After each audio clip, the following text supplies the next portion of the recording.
It is indeed a very, very good evening to you. Thank you so much for joining us. It's Men Only comes to you every single Wednesday from 7 p.m. to 9 p.m. Every single Wednesday from 7 p.m. to 9 p.m. This is Men Only, and it is the 3rd of May 2023. Tarehe 5 mwezi tarehe 3 mwezi wa 5 mwaka 2023. Natumai kwamba uko salama and you're ready to join us this evening for a conversation, of course, about men. And before we go far, Levi Corness has a message. Levi Corness, what was the message? Good evening. Good evening to you, sir. How are you? All right. Good to see you. Sina maneno. How keeping is keeping? We are keeping the keeping. Najua you have to keep checking on you and you know why. We're doing well. We can't complain. Lazima tuulizanga huko namna gani.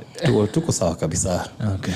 Sasa niliona kwa comments sana watu wameanza kutulima hapo. And really most of the people walikuwa watulima are members who are not members of this particular show. So I just want to tell the ladies, those ones especially who are liming us, this show is unapologetically for men. That's why it's written men only. We're not even denying or lying or even trying to go around it. So you're not even they, them. We never said that maybe men only. It was men only. Which means our perspectives here are perspective of guys. When somebody says that, the perspectives are only going to be for men, it won't be a balanced show. Who told you we want it balanced? We want the perspective of men. We are talking to our core clientele. Our constituency. And for your constituency, the only qualification is you must have 3 legs. That's it.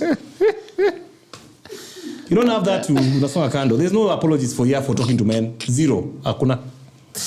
Shida ni ile siku hizi pia mtu anatafutanga hiyo mguu mwingine. Kama unatafuta.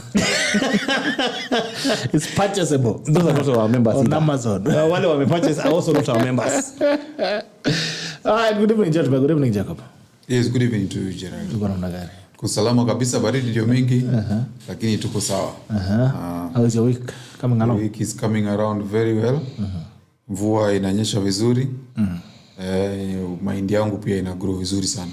Oh, mahindi ulikuwa mpanda mahali? Yes. Okay. Wewe ni mkulima? I'm a big farmer. Hello, wapi? Usinione hivi. Where do you farm? Kindube.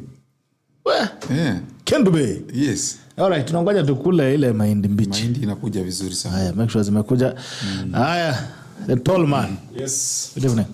Good evening, bana. Silas Nyachoni. Good evening, sir. Good evening. How is your week coming along? It's a beautiful one. It's raining finally. Vumbi imepungua Kitengela. Unaona tumekuwa mweupe. Vumbi imekutesa Kitengela. Baya vumbi kipotea Kitengela ni matope sasa tunadili nayo. You are not safe. Uko kwenu maze. Hey, it's crazy. It's crazy. The traffic, Kitengela is like the most confused place on earth. Watu, tuk-tuk, boda-boda, magari. It's too much. Yeah, but it's a beautiful week. The weather is manageable and you're happy.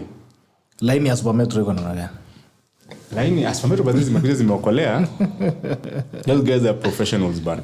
I props out to them. Okay. Anabeba wanaume kabisa. Madume. Anabeba mandume. Lazima unapata line imechapwa refu. Na kuna matatu zingine by then hazina watu.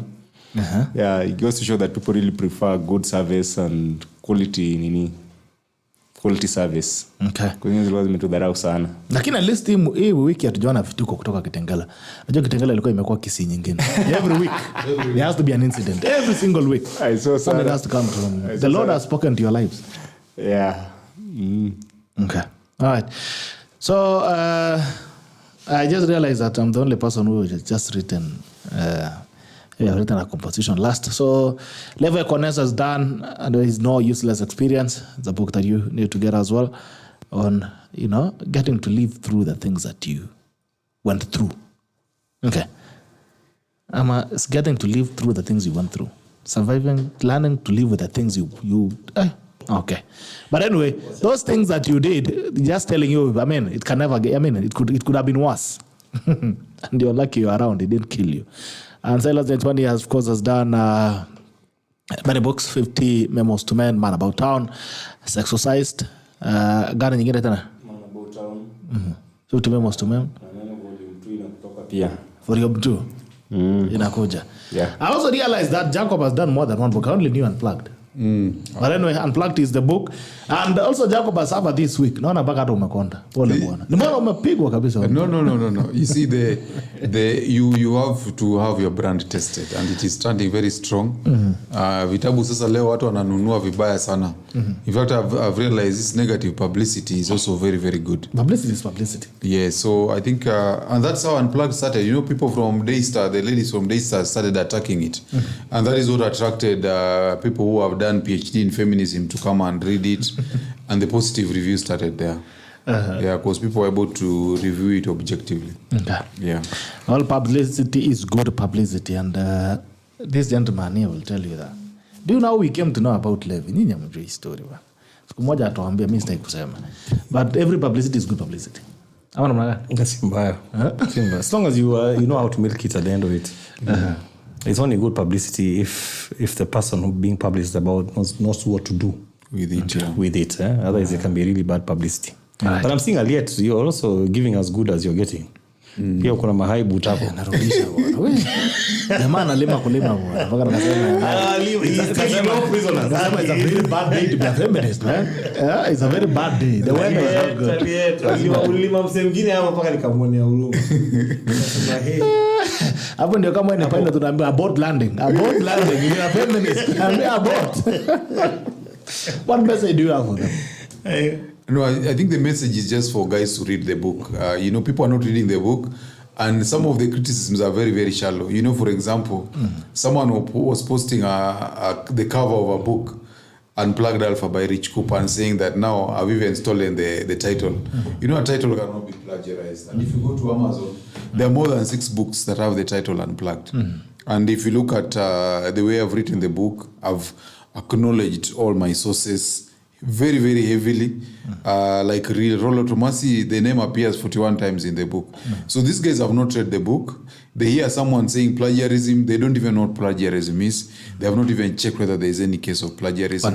Yeah, they just want to attack. So it's unfortunate. But the good thing is, even though the publicity that they're bringing is not factual, people who are interested in the truth will read the book, and they're going to find out what it is all about. Okay. Yeah. But generally, apologies. Generally, anyway, the week doesn't seem to have been very good for Red Pill. All round. And niliona pia kama walikuwa ndasiega kidogo Silas. Ama mimi niliona vitu zangu. Yeah. No, but you always undersiega anyway. I've been having We'll be worried when you are not. I've been having a very calm many days lately. I had my moment like Jacob's back in 2020 when I wrote about single moms. It was my worst day on the internet. And I lost a couple of good friends. And it was an entirely a misunderstanding. You know, sometimes women don't read to understand, they read to react. Okay. And Are you sure you want to continue with that line? yeah, like that's a fact. And someone was someone asked me why have my memos gotten longer and longer, and I told them you have to explain everything to these people so that then it's like you're reading a constitution, so you have to have a clause. You know, This means because for women, like when you're writing like a manners, like actually there's a day we wrote about 16 tactics that women use to avoid accountability up online. Vitu kama hizo like kama unasema men are victims, they also bring their story of victimhood. They start shaming you, like they'll start. I know some chicks saying like, oh, he's a broke dude and he only writes for broke men. And I'm like, my book had just been bought by CEOs, senior people in the government. I'm like, we're writing for everyone, you know. So like they'll try to shame you, they'll try to, you know, they'll call you broke. I was being called 45 years old. Kwani kuna miaka mwanaume inafaa uko. Sasa mimi nashindwa. So we dealt No, I don't know. What's up with the 45? Is it supposed to be like a... That you're supposed to be ashamed for being like 45 and at your 45 and you're on Facebook, you know. And you know, it's very interesting because like... Facebook is for 45-year-olds. Actually, it is. They should be on TikTok. You see, the thing is that you find that a group of several hundreds of thousands of women are following this lady. No. And when you hold her to account, they are telling you are 45 and you are only attacking a young girl. You should not be attacking a young girl like this. This is violence against women. And you're just challenging what she's saying. So I think what Silas is saying, a lot of manipulation. They shame you. They try to induce guilt in you. You know, they use the sign language, as we call them. So it's unfortunate that, that kind of argumentation, you cannot arrive at the truth. You cannot arrive at the truth. But anyway, we have to challenge. If there is any claim that is made, it's going to be addressed. Okay. Yeah. But I think we need to do a quick recap on actually how women avoid accountability. How do women avoid accountability? Lever. Actually, I was stuck on that story of the age question. It disturbs me very much in the sense That is one way. I don't know how we got to a point where age became an insult. Maybe we picked it up from the political world or something. But you know that you can be shamed by being told how old you are. No, it used to be against. It used to be so foolhardy. I think it used to be a line against. Who's getting younger? I don't know. Yeah, but you see, it's something that women have borrowed. You know, women, for example, they like slut shaming each other. In the same way, women also like shaming each other based on age, and it's also because they hide it. They hide it. Yeah. You know, so then it becomes a soft belly issue. Yeah. So for them, because you know their sexual agency is tied to their age, so they feel they can use the same insults they use among each other to men. You know, and it doesn't work. Yeah, it doesn't work because for us, age is nothing. Like I saw some, you know, one of the celebrities being called 45 because of a picture she put up. Alilimwa the whole day jana kwa Twitter. DJ. No, Sainape. Uliona? Oh, Sainape. I think it was going around today. Alilimwa the whole day for no reason, for just some photos. Oh. Kambiwa you're 45. CG what? I was like, okay. Oh, so she shouldn't post such photos if she's 45. That was the point, eh? Supposedly, that's the point. Sasa 45 imefanya makosa gani? Like, when did we end up at that point where what's the problem? Anyway. You know what the thing is, huh? You know, we live in a society where Kitambo used transition. Like you're young, you become a young attractive woman, then you become a mother, a grandmother, and then die. But now we've entered that phase where women want to prolong their youthful years, and they can do that through cosmetic surgery, a lot of makeup, and all that, so that they can stay consistently socially visible. Because women, like maybe after the age of 25, they start to become socially invisible. Like anytime I've told an older woman that I'm dating a younger girl who's like 20, all of them are like, oh, you're a pedophile. And I'm like, no. In college, you could never give me a chance. In college, you could never give me a chance. Yeah. So this is the only time I have also for me to go back there. And, you know, so that's what happened. And also for men, that's why even now men, jamaa kuji 40, bado nataka kuonyesha tu Subaru yake, ndio bado nataka kwenda gym onyesha hizo mbele. So like it cut both ways. So we are not transitioning rightfully like through like the ages that we're given. Like at this age unafaa kuwa baba, umesettle. Sasa bana at 40 sasa ndio tuko vijana bana, tunataka kung'ara tuingie kwa soko. So the same thing applies across board. Kwanza kuna jamaa mwingine bana leo napita nasikia tu bana ngoma inapiga hip hop nyuma yangu. Akaria. Nikasema mungu kijana mgani amepiga sherehe mbaya mbovu. Then the guy coming to pass me, now of course you're in a different lens. Nikaona kambaba, I think it should be 50 or maybe this 56, 57. The guy is eating life with a big spoon. Nasikia tu ipo kwenye pump. Maybe it was just a moment. Even me have those moments. It's good to go back sometimes. You want to blast to pack up. Honestly. But the reality is that there is no good reason for you to, you know, unless there are some certain health or safety reasons, there is no reason to change your life very dramatically because you reach a certain age, because that also is linked also to our mortality. Because also, you know, things like heart disease and so on, they come upon you because you've slowed down, you've stopped moving as much, you stopped exercising and so on. So guys need to stop this idea of shaming yourself based on age. If you are 50, you can still go to the gym because you need to stay fit, you need to stay strong, you stay longer. And that is how you're going to live longer. Yeah. Okay, soko kwa muda. Yeah. Okay. Ways, and that's to do a recap of 10 minutes on ways women avoid accountability. I can just go through them quickly. Please. They're here. Number one, if you bring an issue as a man, they also bring the same issue and claim that women also go through the same. Remember, like, you're not denying that women are not going through the same. Or that now they want to delete what men go through, and they want to elevate like female victimhood to be above male victimhood. So they want to downplay that. Basically, it's hijacking the discussion. Yeah. And something like whataboutism, like a man will comment how certain women behavior is wrong, and behold, dozens of women will comment with the 20 other hypothetical scenarios which are not even related to the original post. Like what Jacob was going through. Like, people are just talking about, people are not addressing the issues in the book.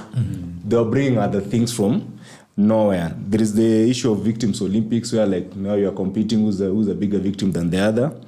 There's the issue of like collective revenge, where like what Kina Shafi went through, like the whole female mob just went after them. Poverty shaming. Jacob naelewa uko broke sana bana. I've also been poverty shamed by women. And of course there's the issue of solipsism, where only their issues matter. There's the issue of codependency, and everything that men do or say that they don't agree with is misogyny. Like, I'm one person who have never understood why women would say anything that I write is misogyny.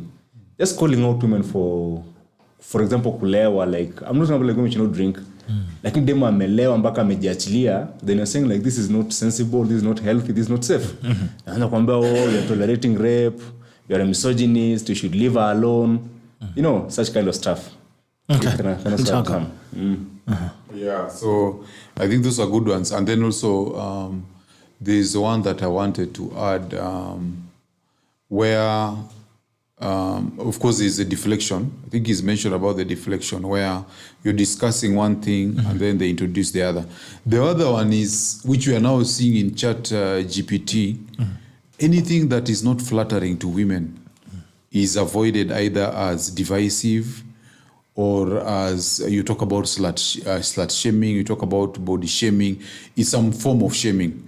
So it's either you are flattering them or you don't talk about it. So that has also been used very, very successfully for women. And the other day, I think we had this CNN presenter who was fired because he had mentioned that when women reach a certain age, when they reach menopause, then they are no longer in their prime. And he actually was fired for that. So we are entering an era where objective reality that does not flatter women is no longer acceptable to be spelled out or to be mentioned. And that is also one way where how women stop or avoid accountability. So anything that is true, you don't say it if it's not flattering to women. If it's flattering to women, then you can say it. So that on women have been able to do it very, very successfully. And that also is also how they got Shafiweru fired. The other one is about, we keep saying that women have the right to change their mind.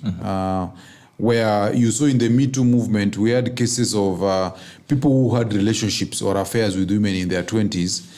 And these women expected this to progress to their 30s and 40s. But these people left them and went for younger women. Then now these women say that you took advantage of them while they were actually adults. So that bait and switch also has been allowed. It's supported actually by law in many, many cases. And for most men, if you have a woman claiming that you took advantage of her, you know, it destroys your reputation.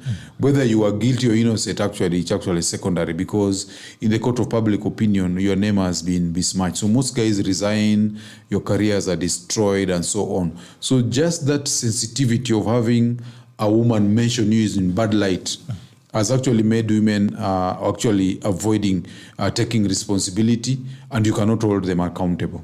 Yeah. Okay. All right, YouTube, Eric Wabira, we are in Asante, Karen Juguna. Good evening, G, and the entire Tackle family. Good to see you, Karen, and good evening to you. Welcome to Men Only.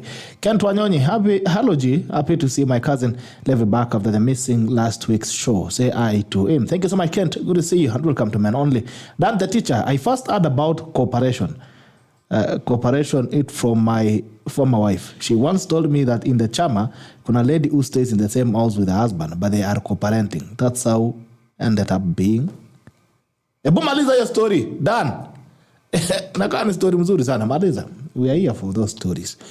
Isaac Kibrotile Ching watching from Mara, good to see you. Sika Kanisha's tuned in. Awesome, thank you.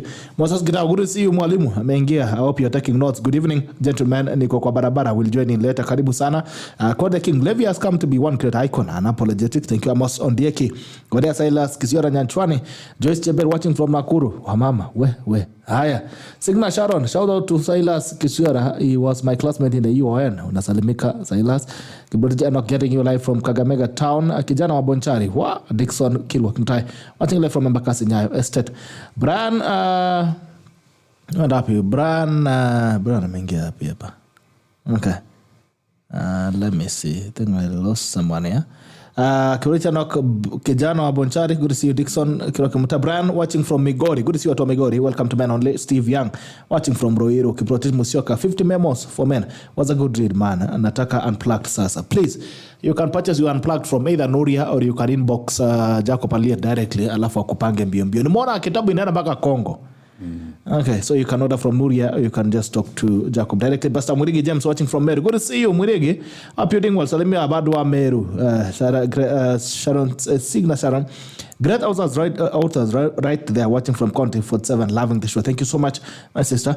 God King, Rodney Kirui, Chebutugen, Gerald Bitok. Good to see you. Good evening. Article Evans. Good to see you, my brother. I'm watching you guys. Kindly Andrew Kibe to give us a summary of the age factor. Okay. Yvonne Contos. Bado yuko. Yvonne Contos, good evening. I hope you're well. Karibu sana. Thank you and welcome to Men Only. Jackie Cha watching live from the state of Kiambu. Linda Hadeka watching from Qatar. Karembo Hedit Katundu North, Kamwangi, Kiabu County. Paul Kibeko, great conversation. Linda, alafu kuja inbox mkuu. Linda Andeka. Alright, sawa, nitakuja. Kama kuna maneno huko. John Mwongera watching from Oman. Temit Enberg. I'm watching from diaspora. Okay. Musabi Ken Hamia. Waduguru Kiai. Interesting topic. Coparenting requires focus, emotions and management. Especially hapo kwa emotions na management ndio mingi. Jeff Korir. Customer locked in. The discussion. Good was Mr. Bitok. Kazi safi. Asante sana. All right, I want to bring up something, of course, that we saw on the net and we are talking about in the group, and that has to be that chat GPT thing. And please, if you can load it on the screen for viewers to see it. And now there's a gentleman who is asking chat GPT to make a joke. All right. So he starts by saying, please make a joke about men. Tunaelewana? Sasa jamaa huyu ni conversation kati ya jamaa na chat GPT. Yeah. Says make a joke about men. Chat GPT says sure. Sure. Not just sure. Here is a joke about men. Why did the man bring a ladder to the party? Because he had the drinks were on the house. Right, he had to climb up. That must have been Silo. All right. The other guy goes ahead. Make a joke about women. And the app, I'm sorry, but as an AI language model, I'm programmed to avoid making jokes that might offend or discriminate against any individual or group of people, including women. My purpose is to provide helpful and respectful responses. Guys, and we see this, even what we're talking about right now. We see this online most of the time. Are women just unreasonable and reactive and all these other things, or men are just not good people? Silas. Yeah, of course, we're looking at the world through the Western model. Mm-hmm. And the Western model, they have worked so hard, to protect their women, coming from the assumption that we live in a dangerous world, and there's need to protect women, from violence, from abuse, and all that. So that's why for them, now they have worked these policies into colleges, into the workplace, Mm-hmm. Then the same thing now being transferred to Africa. Mm-hmm. And but I think we come from completely different worlds. And growing up, I don't know about the Kalenjin culture or the Luo culture. Mm-hmm. I don't remember whether there was a distinction where we ever thought of women as lesser and as men as better than women. We always thought we are each gender has a role to play. Mm-hmm. So at no point maybe there was any maybe reason to overprotect women, to cushion them. Was there really a need at any given time in African culture? I don't remember. I don't remember either. Okay. Yeah. Levi. I don't know. I think the whole ChatGPT thing is maybe there's some political correctness that has crept in as far as issues to do with women are concerned. And, that whole, for me, my interaction with ChatGPT, it has sounded awfully like I am talking to a woman most times. Maybe. Maybe the thing is actually... talk to a woman? No, awfully like. Yani, it's in the sense it's actually a lady. Okay. In terms of the AI behind it, and programmed to wired and talk like this. But it also speaks to the kind of world we are living in right now. We are where we have become there are so many things that are completely intolerant to men. And I know they started from a good point of, men beating women or men bashing women or women being given, the Beijing factor. I don't know whether you guys kumbuka Beijing. Like the conference and all that and equality, and aside from those things, women are not allowed to vote, they are not allowed to drive in some countries, they are not allowed to do so many things, and balancing it out. And we have taken it overboard until we have turned the volume a little bit too high and banked it towards the right, so hard right, that we are now unable to tell where the balance truly is of this sound that we are playing. So as a result, men are on eggshells practically. You crack a bad joke and you're out of here. You'll be fungwad, you'll be, you'll be Mackenzie. Yeah, you'll be kabisa, what do they call it? They call it cancelled. Yeah, you'll be cancelled. That is why some of those things you were asking earlier, you asked the two gentlemen, the way women will deflect things. I was thinking one of the greatest ways of self-defense from the female gender is the one of taking a word or a sentence and twisting it. Like once you have said something and it makes sense, and then you just use, a word like maybe crap that they didn't like, and now we zungukia that word. Oh, you mean I'm crap? You mean move I'm away from the issue. We move away from the issue and stuff like that. And I think it has applied even in many other things. So even ChatGPT is scared it will be cancelled. So whoever programmed it that way so that at least iendelee. Oh, ataki shida. Jacob. Yeah, it's easier to offend men, and men don't take it personal. Don't take offense. Don't take offense. And for women, I think sometimes they are overly dramatic about some of these things. So we're not denying like some bad things do happen to them, but if you look like the thing with political correctness, it doesn't change anything about life. It just makes people not recede into like the dark webs. That's when people go to hide. It doesn't stop, like, for example, men from being violent. If I tell you, if I tell you just to cover the language, it doesn't change the world. The world doesn't become like a better place, equal, free, and all that. It only means that people must go. That's why, like, political correctness is the most useless thing that has ever come out of the West. Okay. It doesn't help anyone because, here in Kenya, if you look at the kind of crap some women write online, and I just need to replace what they write, and I just, for every he, they just use she, I'll be sacked even for my place of work. So women can get away with murder, but now men increasingly can't like even your opinion online, you can't share it. You can't give it. You can't even be sarcastic about anything online before Facebook flags you and tells you that what you're writing is offensive. You've been blocked for 48 hours. This will be addressed seriously because I think it has led us to that place where instead of us having a place where we could balance the two, because there's no day that you will find people actually taking really extensive steps to say we want to balance out what the man is undergoing. So even right now we are seeing the boy child is under siege. Some people will joke and say, okay, siege and all that. But the truth of the matter is that balance will never be found. You know why?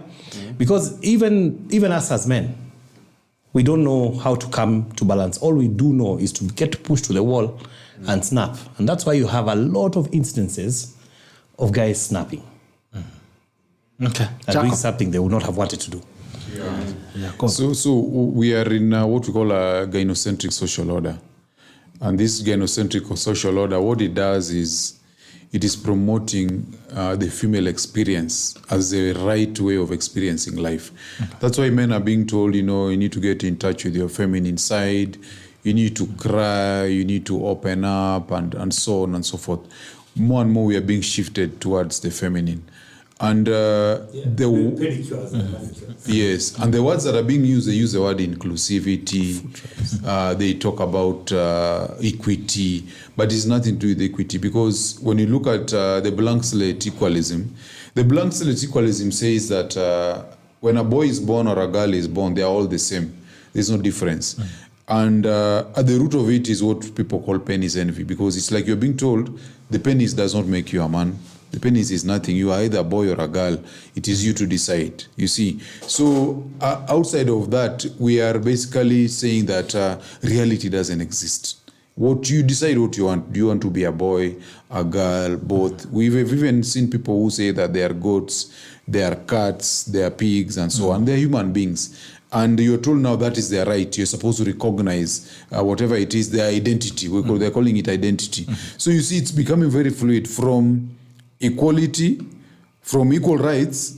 We are told now we are equal people, and then now we are being told you can have equal identity, because now we are talking about cisgenders and so on, non-binary and so on. And now we are also being told you can have any kind of identity.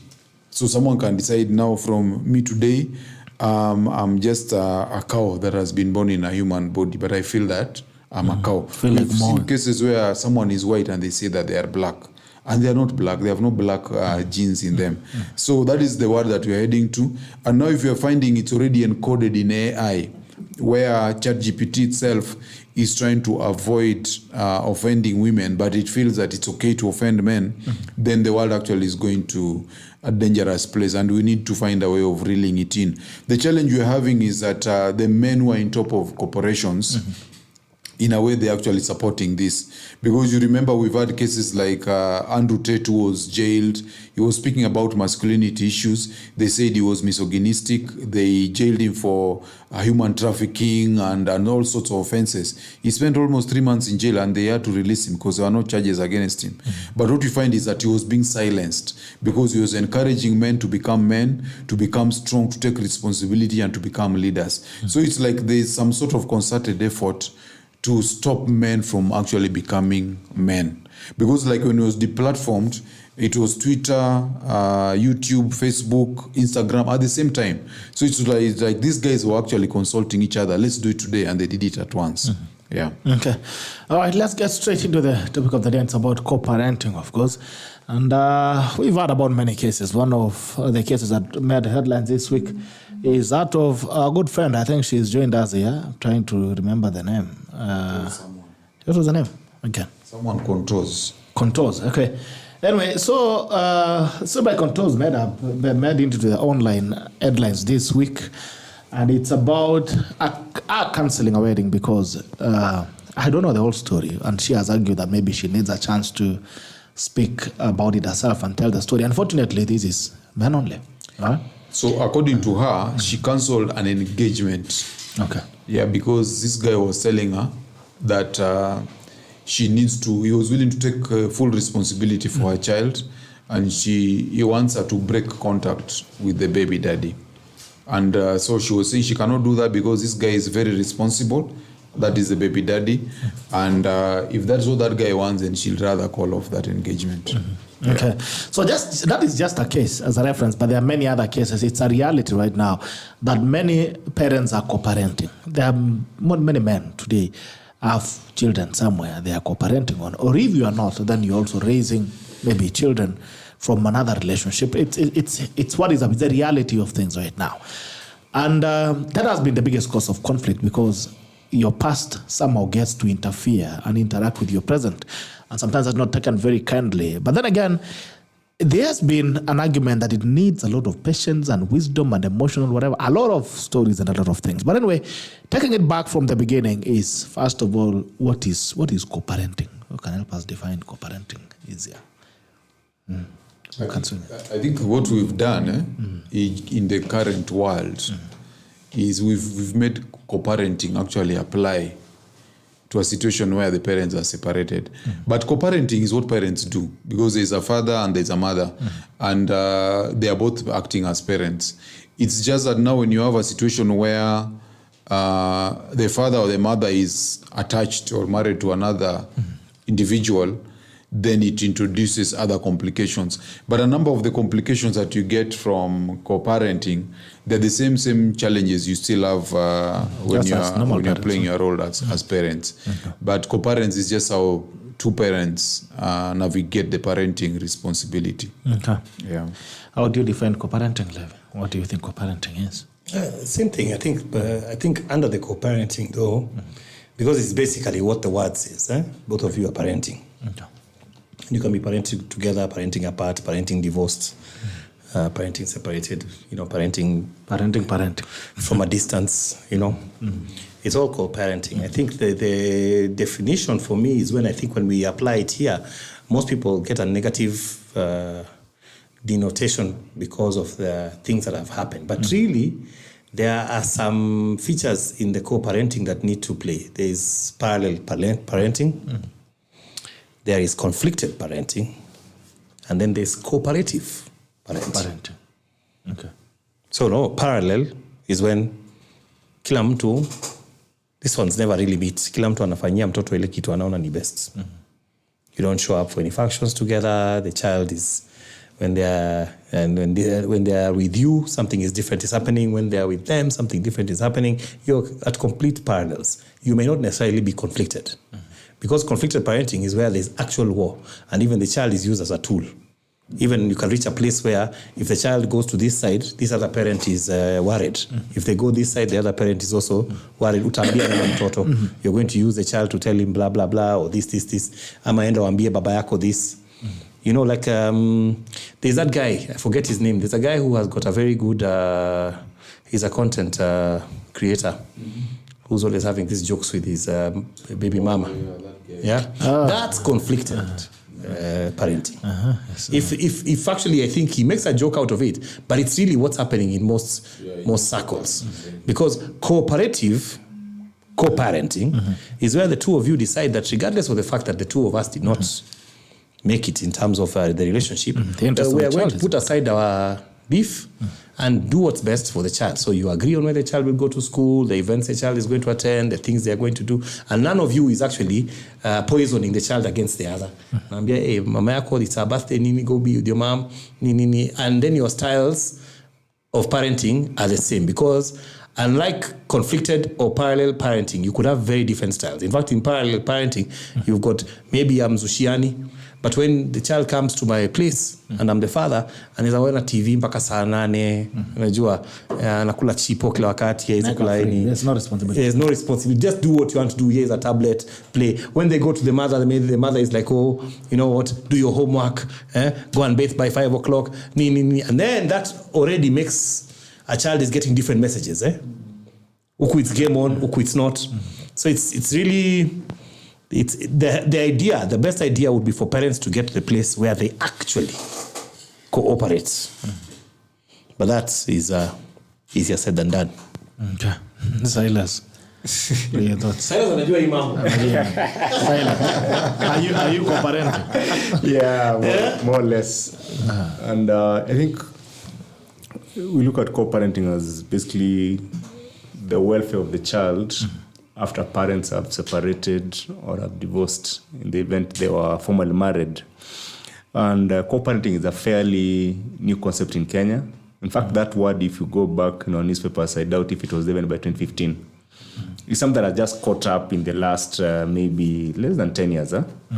Because if you go back to the past, maybe in the 90s and 80s, kama ndume ilikuwa imezalisha kama iko imeenda. And this is so easy for men back then to just marry a single mother and move on. And you move on and the child became yours. And of course it always came up with risks, because if you had a daughter, for example, stepdaughters always carry that risk of being abused by their stepfather. Stepsons can also be rebellious and all that. So it always carried some dangers with it. But now we've entered a phase, for the first time, millennial men are reluctant to take care of other men's seeds by the It's actually millennial men born after 1980 for the first time are the ones who are like, no, I'm not willing maybe to and what happened is that I think is because women wanted to have it both ways, in that now you find like you're a man now, you're out here and like we go back to the question of divorce. 70% of the time, it's women who ask for divorce. And more than half of them who divorce for their own private or selfish reasons. So you find like now, how you divorce also determines how you'll co-parent. They both divorce maybe on good terms, so it becomes easy now to discuss on the welfare of the child. The people are divorced on the worst of terms. For example, you are a very abusive dad and you did some pretty bad things. So the man just goes on and she cuts you off from the children and for the good of the children. And sometimes as a man, you did everything right for the marriage, but maybe the wife cheated or she did something and she left. So if she left and then she left and the two of you are not even in talking terms, it becomes very difficult. So it takes the grace of the father, the grace of the mother, and also the wisdom for these two people now to decide, like, we're going to put the welfare of the child to come first. Our personal differences, we put them aside. Now we have a child here that you want to help raise. But you see, again, another thing with the millennial parents is that now children have become like gadgets. We don't look at it as a biological responsibility. We don't think it as a divine or like that social responsibility. We only think of like as a father, I'm only thinking of like, but I only pay school fees. I can send that toy there and any. We don't even want to be like that personal touch. Like Clavia said that you are detached from your child. You're just there, maybe just out of guilt, like to feel baya. At least amekuja kwangu nikakakaa naye and all that. So that's why now we are here. So, and you know, some parents even crazy. I saw a joke in America that nowadays parents on exchange watoto kwa parking lot, like it's a drug deal. Contraband. Kama ni contraband. Hata ongeleshani, you know. Yeah. Fungua mlango nikuwekee. Ama mtoto kama ni mkubwa, mama anapaka gari huko, unapaka hapa, unapaka dad ndo ile. Mtoto anakuja. It's crazy, man. The same thing is happening in Kenya. Okay, all right. Even before we go into the ways that you can make co-parenting work, all right, without going into the details, of course, of this case, what did you guys, because I'm sure all of you have read about the case that as Jacob just described. What was your first feeling, Levi? Which case? Yeah. This case of controls where the lady was insisting on seeing the baby daddy. Oh, that case. Yeah. You know, I asked myself whether they have a good relationship to begin with, because it sounded to me a bit fake in this regard that I don't think that's the decision you make like the day before you get married. It didn't sound to me like it's real. I would imagine that in a relationship you talk about it. What do you mean? Did you actually get to that whole point until the day before and then the baby daddy became an issue? I didn't buy it. Yeah, and then also going on social media to publicize about a stranger that we don't know about. I didn't buy it as real. But if it was real, then I would say it's very... I would question our brother. You're the two. These are things you need to cover. So if you are going to be in a relationship with a single mom, and a single mom is not a widow, and the father is not in jail, and he's present somewhere, also parenting actively. He shows up. He's providing. He's providing. They're chatting, they're talking, they're doing. You need to have a good discussion with your mama. First of all, you have to have a discussion with yourself, because you must be able to have your cake and eat it, in the sense that this is the size that I'm entering into. And this, because unlike other people who have children, like me, I married a single mom. And unlike other people who have children who are birthed 9 months in, there's no man who can say that, you are not aware. It's not a surprise for you. It's something you enter into with eyes wide open. So you must look at all possible scenarios, one of which has to include the other guy. If the other guy and this lady are just way too close, they could be good co-parents, maybe, but even it's tricky. If they're good co-parents, wataenda shule, they'll sit together. They something that emerged, and which I think most people are saying, that it seems that the situation is that the baby daddy is a loaded guy. He has more money than this guy. So there is no way this woman is going to prioritize you, a broke guy, over this guy who is rich. You know what I would say, honestly speaking? If you are here and you're having a relationship with a single mama whose jamaa is more loaded than you, and they are good friends, awachana nayo. Story yako ishaisha. Ishaisha. Let's make it. Anza biashara ingine. Si uongo, let's make it. Mambo inachamuka. I'll tell you. You know, there's like a thing with guys, let me tell you. There's like a thing with guys that's so, I don't know how to call it. Kuna kakiburi wase wanakuanga nayo when they've been with your mama. You know, a guy who is her ex or the ex now who has got some power, the way he'll even say hi to you. It's a You know, with impunity, you can box that guy. You can feel it, man. You know, what's happening here? You don't have that in your life. What's happening here? We like to assume that human beings are rational beings. And on the contrary, we are really rational. Relationships are all about power games. And women nowadays also know how to play power games. And in the course of the relationship, you're not going to have like a perfect relationship with this lady. Mkikosana kidogo, and maybe the other dude is still hung up on her, he can still, for example, have access to her. What fascinates me is that women, when we talk about co-parenting, women always look at it as something that is very scientific. They're supposed to be like very pragmatic. You know, they don't even factor in like the emotions of a man, like how does this man feel about me, you know? Because they think like, oh, to divorce, maybe this guy no longer thinks about me, you know? And sometimes, you know, there are those like silly mind games that people play with each other. And that's what makes us human. So, but most men are against that. And for me, that a guy saying like he wants to be in charge of this child, I want to believe that that's what most men would wish for. That the other father is either completely is dead or is completely absent. That's like, that would be like the ideal situation. So that now when you're taking care of this child, she's in your house, you can have some bit of uniformity and some bit of order. Because when you take like maybe you can afford, for example, kuchukua watoto in a better school. And the other dude is like, anataka mtoto wake labda ende, let's say Kitengela International. And maybe the new husband cannot afford to take kids to that school. And you know, women are very pagamous. They will always go for the best option. So imagine a situation now you are in a family, mtoto mmoja anaenda Kitengela International, watoto wengine wanaenda hii shule nyingine ya mabati hapo chini. Cancel, you know. So that's why men want some bit of uniformity and order. And when I see women arguing like, oh, if he's there, if he's present, it doesn't work that way. Yeah. Because for men, we invest a lot in marriage. You know, the other day, I saw women laughing when I said, like, men take marriage seriously. Men take marriage seriously because we invest a lot in marriage. Because, you know, women initially, they don't invest that much in a marriage, especially materially. So for a man, you have to take everything so seriously. Because you're not talking. Actually, talk everything you've invested in that marriage is just a sunken cost. So that's why men want some bit of like total control. And most men are rational. They really don't want like this kid asione babake. But this thing has to be managed in such a way. And this is now the role of the woman.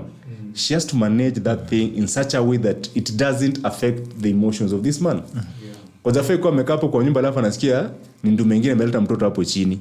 You don't sit there and like you are a camera and you feel nothing. Natulia hapo mama anateremka na sweat. Niende mtoto hapo chini. I know two things also are emerging. One thing, of course, is that men are territorial.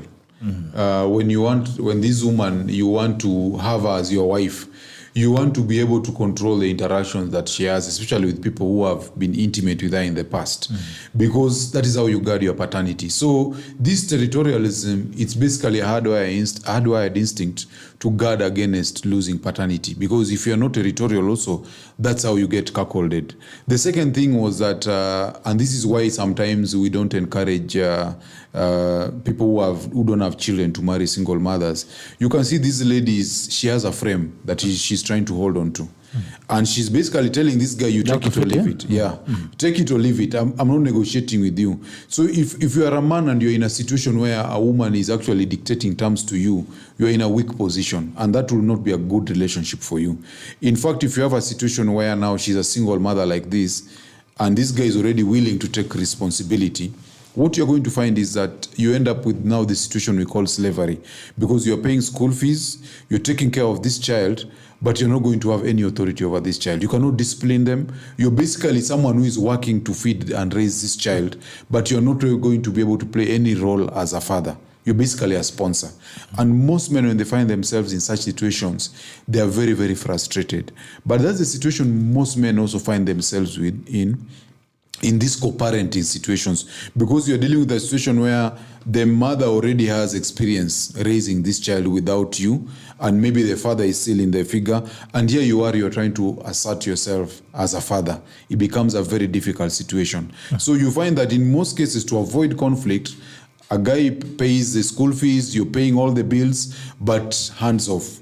Okay? So this child misbehaves, and in most cases, like if it's a boy, by the time they reach teenage, now when the mother can no longer control them, they're even ready to beat the mother, then you're being told, now, when is idea. But that time is too late. The kid tells you, you're not my father.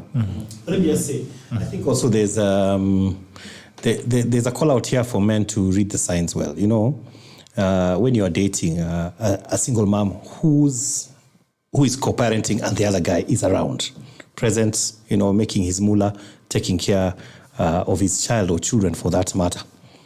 There are signs in the relationship that you must watch out for. Most women are not liars in terms of telling you that my child is a no-go zone. They'll tell you right from the beginning.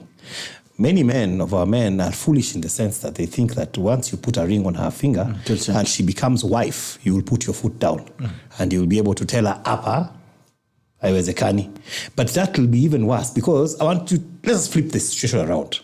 Let's assume that it's me who has got a baby mama who left, so tuliachana. Most women, when you achana with them, they actually want you to be broke and to die. Kwanza, if it was a bitter fallout, they want you to be destroyed, you make no money, so they can say that thing of me nilikuwa namjenga. Imagine that guy, I left him akakwisha. It's a standard. If you make it and you're not, broke and lying dead somewhere, two things will happen. You'll either have a very bitter ex determined to pull you down by all means necessary, blogs, nini, what, blah, blah, blah, blah, blah. Or you'll have an ex who is very friendly, always looking for a way back in.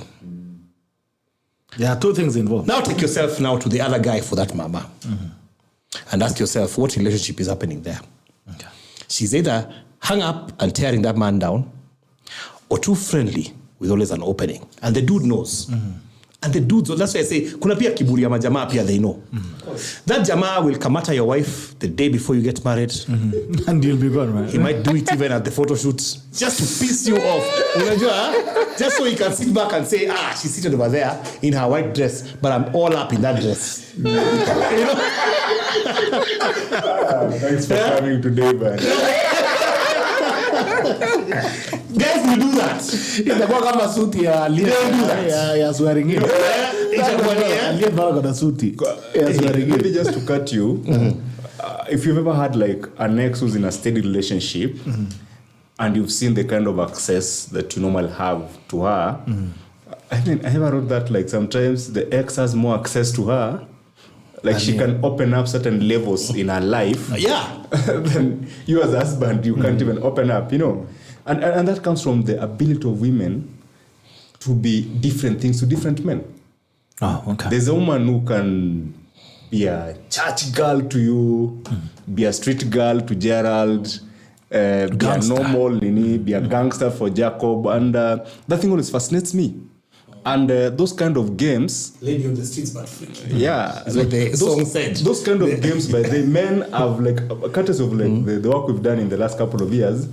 Men are coming to terms with these things. Men are always in my inbox, so I took over this lady, but none kama nataka kurudiana na ex wake. And you see the even women who divorce, they go out there, they do their thing, and after 5 years, anarudiana na bwanake. When about the guy has flown back from a Jew, and they go back and they carry on like nothing happened, Like I've seen that happen like so many times. Like a woman can even be divorced up to 10 years. In fact, it is in your book. You mentioned that in Unplugged, where like a woman just... I have an uncle actually who is a living experience. He married, he got this woman. It's a living testimony. He met her. And of course, this most of the times, this bad experiences also happen to guys who are struggling financially. This guy got this woman. She actually had 4 children. And the woman sort of convinced him. I also don't know what happens to men. Anakwambia sasa watoto wako wengi hata we don't need to add them to will struggle. Tuacha tu tulee hawa. This guy took these kids to school for about 10 years. Then ule bwanake aliwachana na yeye, that guy made his way through life, he figured things out. Sasa akona pesa. Amerudi anasema anataka watoto wake. Akasema sasa wewe kama utaki kuja na mimi ni sawa, unaweza baki na huyo mtu. I want my children. Watoto wangu hawezi ishi hapa kama chokora na ni mimi naishi vizuri. You let me have the children, wewe ubaki na huyo mtu. This woman just came and told this guy, by the way, sasa mimi bwanangu amerudi. Unfortunately for this guy, by the way, he had not done anything in terms of dowry. It was just a come we stay. But now because of the duration 10 years, anasema huyu ni bibi yangu. Akasema huyu mtu hawezi nyang'anya bibi hivi. So what this guy did, when this woman left, he followed her. He was beaten. He was actually in a wheelchair. The guy is in a wheelchair because the villagers, they said, unakuja aje kuchukua bibi ya mtu. I know that time that guy is loaded. So even the jobless kids in the village, they even buy your... Yeah. You see, and that's the same thing also we are saying here. I think Levi also brought it out. If you have, you're marrying a single mother whose ex or baby daddy is loaded, and I want to give you a situation. You find a situation where the baby daddy says, this kid must go to Riara. Maybe the school fees is 100,000, for example. You can only afford 50K. Na mkona mtoto na huyu. Atasema huyu haezi enda Riara na huyu wetu wanaenda kwa shule ya Kanjo. We used to call them ballot, what are they called? Polling station. In the house. So you know you're forced now to step up. Na saizo hauna pesa, you find you're going to be really struggling. And those are some of the complications guys don't think about. Mtu ameanza kusmash anaona single mother is the one. He doesn't see the dynamics that are lying ahead. And I was saying that this lady was very nice to this guy because she basically told him, no, if you cannot comply to these terms, wachana na mimi. You're gonna fit into the frame. Yeah, it is better that way, by the way. Badala akuweke uingie kwa frame, alafu uanze 10 years later upigwe kwa village. He's very lucky. Most guys find that out huko ndani.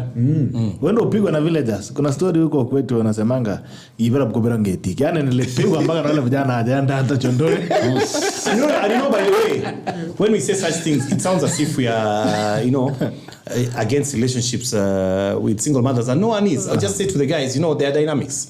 There's there are dynamics to it. There's single mother, again, we say with no baby daddy present. Baby daddy is, dead and gone. Or he's very broke. When he's broke also, they don't want anything to do with him. They don't. They will tell you how much he's a useless man. But I always say this, even when he's very broke, do your research. Yes. If he's broke and there's a kaflika, usicheze. Katarudi tena kanaweza waka. He could be broke and have a lot of potential. Some guys who are broke right now, and in 2-3 years they're going to be very moneyed. Aende akuwe MCA. We don't try to find potential. Usiache potential. It's up to you. Do your homework. Meet that dude. Have a conversation. Yeah.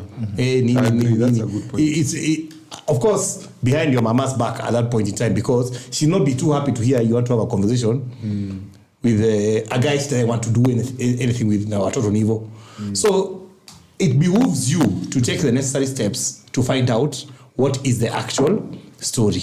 It's not just a walk in the park the way people think. But it's guys, not the average relationship of let's meet, let's date, let's marry. There's a lot of dynamics to it. You have to take, what's it called, due diligence. But then again, guys, now there are men of course who are also co-parenting. There are some of us who have children with our women.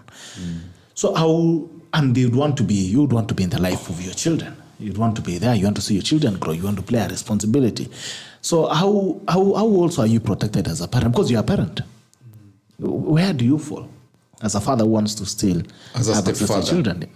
No, I have now. Maybe as a mimi. Niko na. And your wife and your baby mama ameolewa. Mimi Sailo ameoa baby mama wangu na mimi nataka kuchunga mtoto. Now, where do I fall as a man who genuinely wants to be in the life of my child? With no hidden agenda. No hidden agenda. You're a man who wants to be the kids' life with no hidden agenda. No, I have no hidden agenda. You should be. Hidden agenda. Because I believe, what I believe is, and I think I have a problem with people who keep walking back on relationships. I mean, it says a lot about, first of all, your emotional stability as a person and also your mental stability. If you would want to go back to, you go ahead, you marry, or maybe you don't marry, you part with your baby mama. Your baby mama is another relationship or married. Then you think you can still have access to your baby mama. That for me, that's foolishness. Because you need to understand that the person that you have, and you need, as a man, you need to stop it, even if it pops up. Because women also are very cunning. A woman would actually want to pull you there. Women are very strategic. But then again, you have to be wise enough to say, no, this is where I draw the line. And he's a child that you would want to relate with. For me, I think that is how, that should be the basics. If you find a man who is struggling to draw that line, I think it also says a lot about your emotional stability and your mental balance. That's actually, you're the one who is being manipulated. Yeah, that is true, but it also depends. Maybe she's the one who left you. And she left you. Yeah, she left you because you cheated. Ameenda huko pia ana cheat. She realizes that afadhali ningebaki huko. And that is also the other thing I was saying about co-parenting is also very tricky. We are coming to the point. I think you've asked a good question. But also co-parenting is also very tricky, and in most cases it benefits the woman more than the man, because in a co-parenting arrangement, this woman has a child that two men are legally obligated to take care of. That child is yours, whether you're the biological father or not. And the biological father is also the child's father, whether they are living with the child or not. So you find... Child of many fathers. Yes. So you find in many cases, of course, some guys insist, okay, I pay the school fees directly to the school and so on. But this woman still has an opportunity to also game this other guy. School fees amechelewa kulipa, ama unajua this is why tuliwachana, he's not responsible and so on. Hawezi die. Na wewe pia you want to show you can take care of this business. So unapata school fees unalipa, hata saa zingine inapita huko kwa shule. And then the other thing that happens when they're seeing each other regularly, depending on how they are, and then unfortunately, I think as Silas also mentioned, we are not very rational. A number of people also have this dynamic where pain and pleasure come together. So this person that they hate, they also sexually attracted to them. Sasa ukikwaro na your wife where she's a baby mama, anaenda kwa ule mwingine, akamuliza mtoto anaendeleaje, anamjibu call, anamuliza kwani kuna shida gani, ati hata usijali, shoulder to lean on. Kwani ujamaa kwanza ameanza kukusumbua, ati achana tunayo, ati let me come over. Kidogo unasikia wamepotea, unaona? Sasa tukutane kuiva tuongee. Wanakutana kuiva behind your back.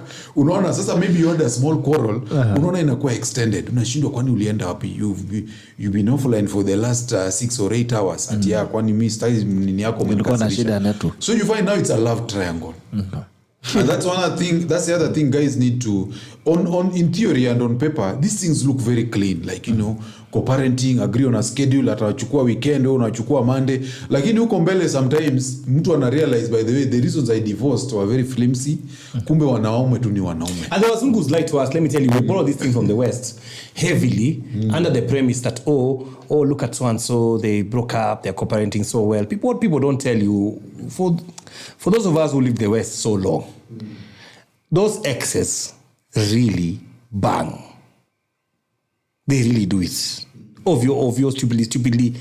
That's a hidden thing that people don't say.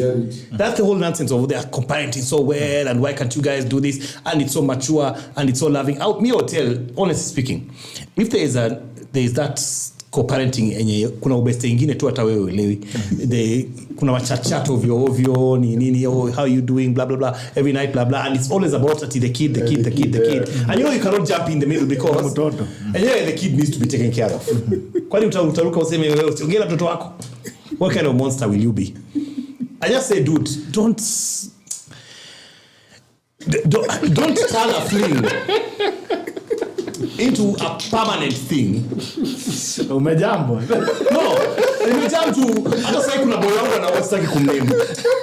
Anapitia history ya co-parenting. Anaitwa bure sana by the way na baby mama. Bure nini anaambiwa hizo himbo. Alipa school fees blah blah blah blah blah because baby daddy yuko nje is taking care of business. So he's being dissed. It's being this. This thing comes back to haunt guys. Then he haunts you later. Then you make it worse. You get a knife and you dunga this mama. You just complicate life. You duplicate. You make everything so complicated. Now you're in jail. You're a murderer. Why do all that? And we can tell you here from the beginning there are ways. If you want to be in a good co-parenting relationship, Rule number 1. Baby daddy. Lakini pia hujajibu mambo ya but baby daddy mwenye anataka kukana ku access mtoto. Baby daddy mwenye anataka ku access mtoto, kuna ways and regulations ya ku access. That's what we want to talk about. Ya mtoto. And it cannot just be free for all. He can't just be calling every hour of the night. So Nandi anapanga hiyo. Ati Juliani baby daddy. That you have to see. There must be rules of engagement. Nandi anapanga hiyo program live. If these people were working so well, they would still be parents of the same child. They are not working so well together. They don't get to have the privileges. They can't have the privileges of what would be a marriage in a co-parenting situation. That's nonsense. At where you call anytime 4 a.m. in the morning, 3 a.m. No, you don't get that. That was in marriage. You missed that exit. We must now structure how you're going to engage. So who does the structure? It cannot be business as usual. No. Who does the structure? No. That structure must be done now between 3 people. If you're the one married to the baby mama, so you must structure, imagine. Okay.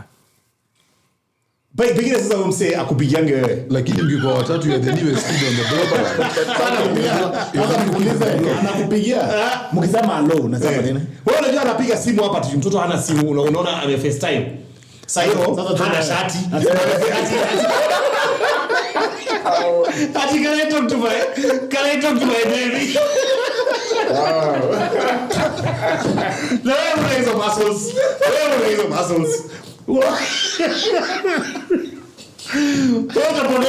So unasema wewe nikupigia niulize mtoto wangu. So nikupigia Levi, data nikupigia simu inaingia. Ulishamaliza load. Sasa mimi niko mimi vile shati kwanza. I think generally men don't like talking to each other. Like if I'm the ex and he's the current husband, it really takes a lot of maturity and grace for that to happen. So generally men tend to avoid having a direct conversation with the other dude. You just want to deal with the mother. So there are 3 ways that can be done. Number 1, if you still have like a modicum of respectability between the 2 of you, you can just negotiate with the woman, like I'll be available on this day and I'll be picking the child on this day. So most of the time when you're a man of means, baby mama atakusumbua. Okay. But then you wase broke poko kusumbuliwa hapa nje. Most of the time. Ndio unahangaishwa kabisa. Ndio unahangaishwa. Number 2, in the event that one cannot work, then now you can go the legal way. So now there'll be like a legal definition of engagement structure, like on how we're supposed to do that. But now that one also comes with some blind spot, because if the law says that unafaa kuchukua mtoto on Sunday, tuseme Friday na hiyo weekend labda uko busy chukue mtoto na mama anataka kwenda AP ama kwenda kuona boyfriend yake, mazee inaweza kuletea shida. Simu pia inalia hapo. Simu inalia hapo, unaweza tusiwa nini, because the thing with the co-parenting like that also, modern women also want space and freedom to enjoy life. So when they get like there's a free ticket, okay, I don't know how to call it free, but baba sasa amekuja akachukua mtoto on Friday, she also wants to go out there and have fun, and have vacation, aenda piga starehe na mse wake. So if you fail, then now those can start to let a lot of petulant behavior between the 2 of you. But the best way is when, as 2 adults, you can sit now and agree. Unajua now when you're out of the child's life, you tend to have like a different schedule. You can remarry, you can relocate. So because now you don't live together, you really cannot control your time. So but you can make a commitment that maybe you have to see this child maybe once weekly, maybe once monthly, and whatever that works. And for me, I feel like if you come up with a pragmatic structure and your former is understanding, then it can work. But now we've had like there's like a section of women, no, not all of them. Kuna madema penje maze, they are really nasty towards their baby daddies. And that's why now, if you ukiona tumboka mchukwana kwa koti, jopo kuna shida. But most people, they try to play down and work an arrangement where like kuna kaishima. And then that only happens when both parents put the interest of the child first. Zao wanaeka kando. Even if there's a conflict, they'll try and resolve it in a way that is good, amicable. Yani. Okay. But Jacob, are we saying that there's no way people can co-parent with their baby mamas? There's just no way people can be civilized and just say, fine, we are raising this child in such and such a way.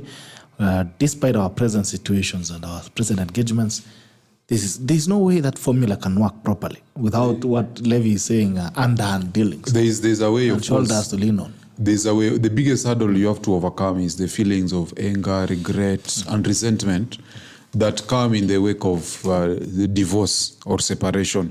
Many people need a lot of time to come into terms with the death of that dream of a marriage and the happily ever after.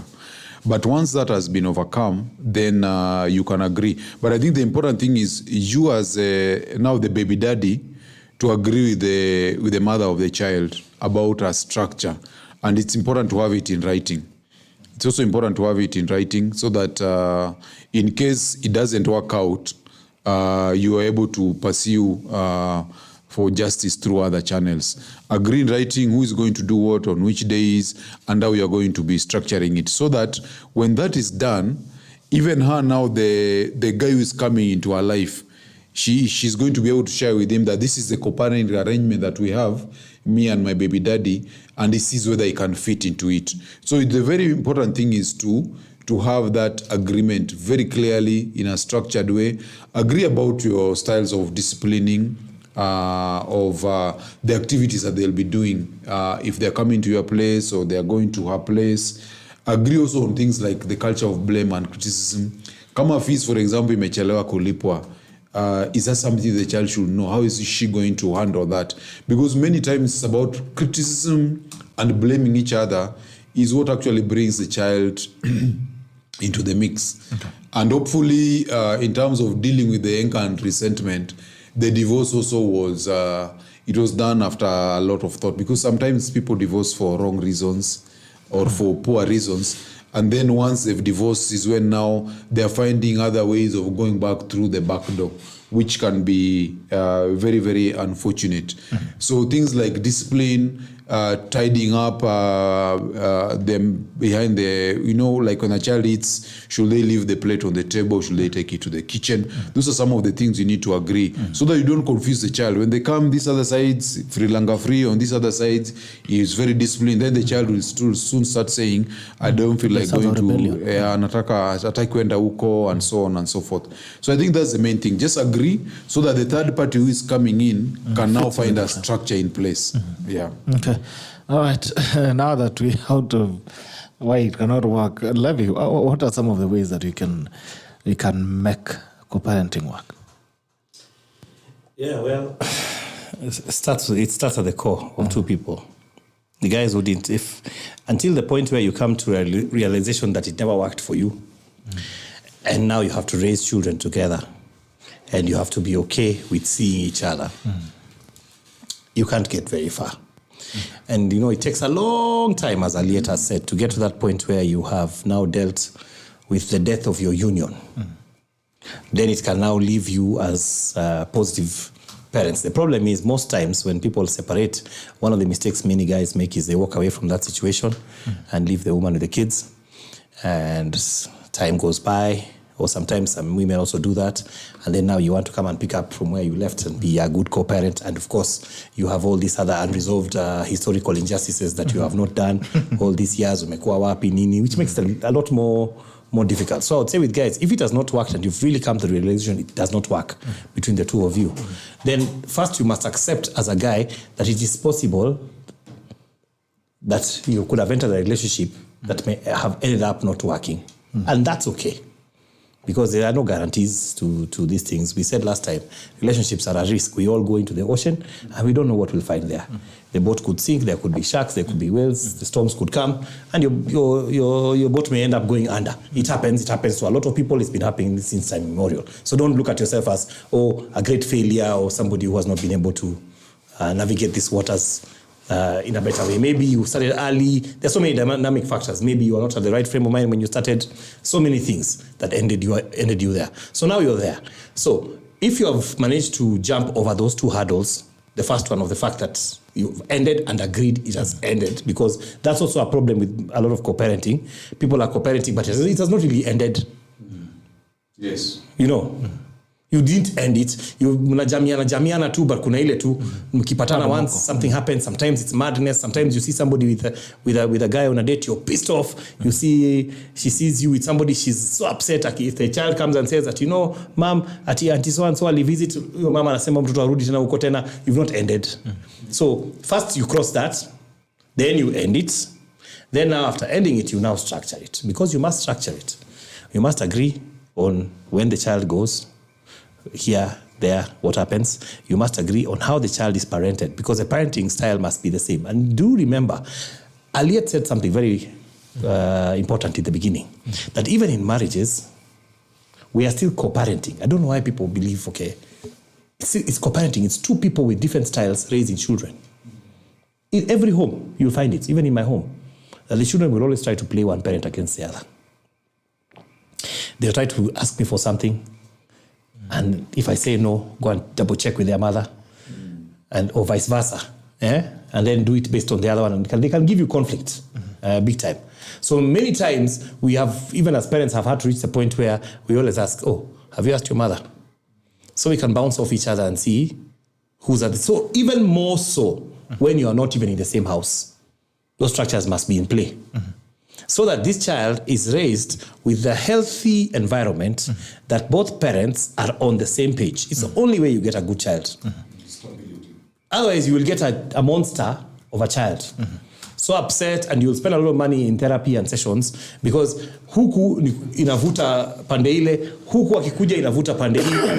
And you have to ask yourself, at the end question is, do you really want what's important for your child? If you can answer yes, then you must be willing to commit to this new structure that you have entered into, this structure of separation. But to avoid all this, due diligence kwanza uko mbele. If you can do due diligence and avoid, the better. If you cannot, and it has ended up that way, because some women can show you their monsterness before you get a baby with them.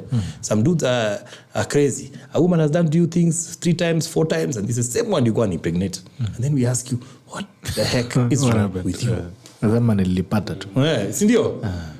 There are some people who should never carry your baby. You will never see the end of that story. You know, utaikuwa na amani. So the thing is, you must, anyway, ukijipata ikishamwagika imemwagika, that happens, but you then must structure it, and that's the only way that you can say that a co-parenting angle can work. And for it to work, for you to go and get married to someone else, and for her to go and get married to someone else, it takes such a high level of maturity. I doubt many people have it. It's difficult. It's such a high level of maturity. It takes a lot. On both parties. On both parties. You know, taken and built over many years. There's one who's petty, and one who's mature. And lazima tu kukuwa na balance. And these women should not see each other. These two women. Not of you. They'll size each other up, of course. Even you size up the guy. Sabu communication, nini. That's true. He'll show up in a Mercedes-Benz coupe. Utangalia. the ball measuring. Hiyo kitu. Hizi vitu ni kama zinapeanwa bure. Hiyo engine hata ni kama ya Volkswagen ile ndogo. Golf. Unajipata tu umeitusi. Sasa imagine wewe mfupi na hiki tunaweza shinda na probox. Ana imagine wewe mfupi na baby daddy ni Silas. Alafu na John, so there's a certain pleasure that women derive when they pit like two men against each other. Like anajua hizi ni mbili zinanipigania. I mean, that gives them some orgasmic pleasure that you can't even describe. Like I've seen it even in bars. Like I've had a situation where like a man is trying to confront me because maybe I was trying to eye or size up his girl, and the chick naonanga tu vile anafurahianga. Wanabambika sana. Yeah. They like it that way. See, end of the price. Since the mic is still on you, so how do we make co-parenting? For me, I can just go a very quick list here. Number one, for co-parenting to work, children must come first. Okay. You must realize that as two adults, mistake ishafanyika. Then now, if you can put the best interest of the child first, it means that mumeanza on a good note. Number two, for men is like, don't be the toxic parents. Like as I said earlier, like one parent or both of you could be toxic, but try and don't be the toxic one, because this thing is gone. And if you're being toxic, you're trying to live in the past. Now you can only focus in the future, and you only focus in the future if you're ready to put the child first.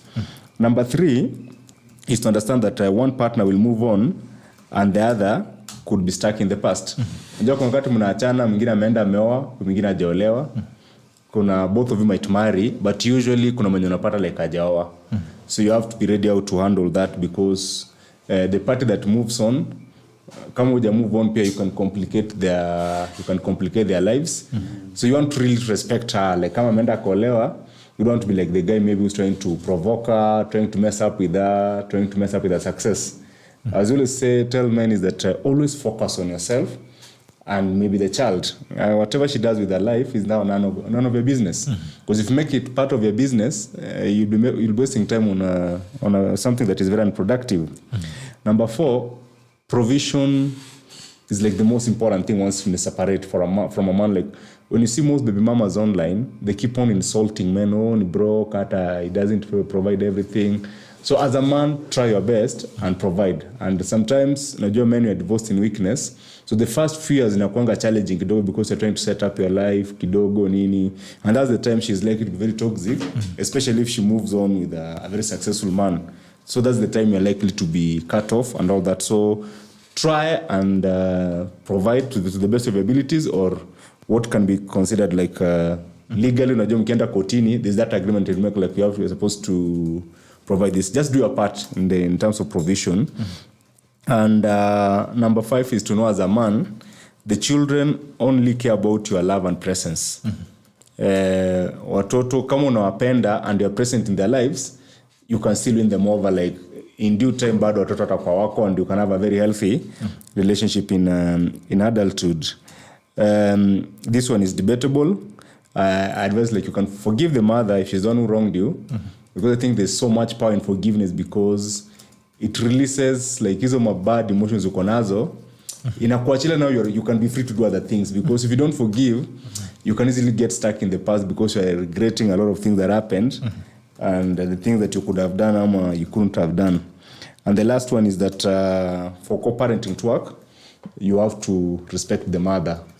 You might not like her, you might not love her, she may have done a couple of bad things, but at least she's the mother of the children. And if you respect her, then it means you can have like a very healthy way of raising up the children. You're respecting her for the sake of the children. You know, it's not an easy thing to do, depending on how you guys ended up, but this is just something that pragmatic and mature you do as an adult. Yeah. So those are like my recommendations on how co-parent can work. All right. Let me look at the comments very quickly before I get back to Jacob.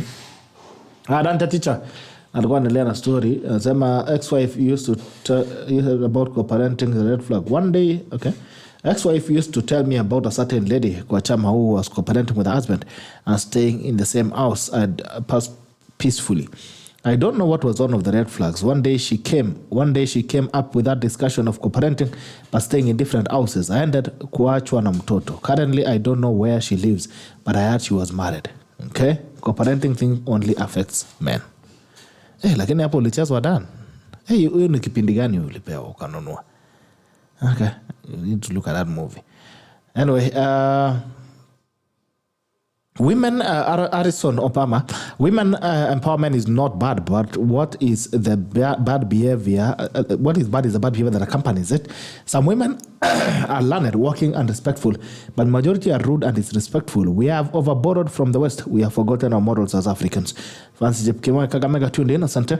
Loren Moyale, you guys should one day interview me. Anyway, a key successful co-parenting is to separate the personal relationship with your ex from the co-parenting relationship. King, the problem is that we put better men in positions of power. These betters will hire women based on beauty instead of qualification. Their minds are then controlled from the peer. Okay. Faye tuned in from which country is following kindly. Thank you. Good to see you.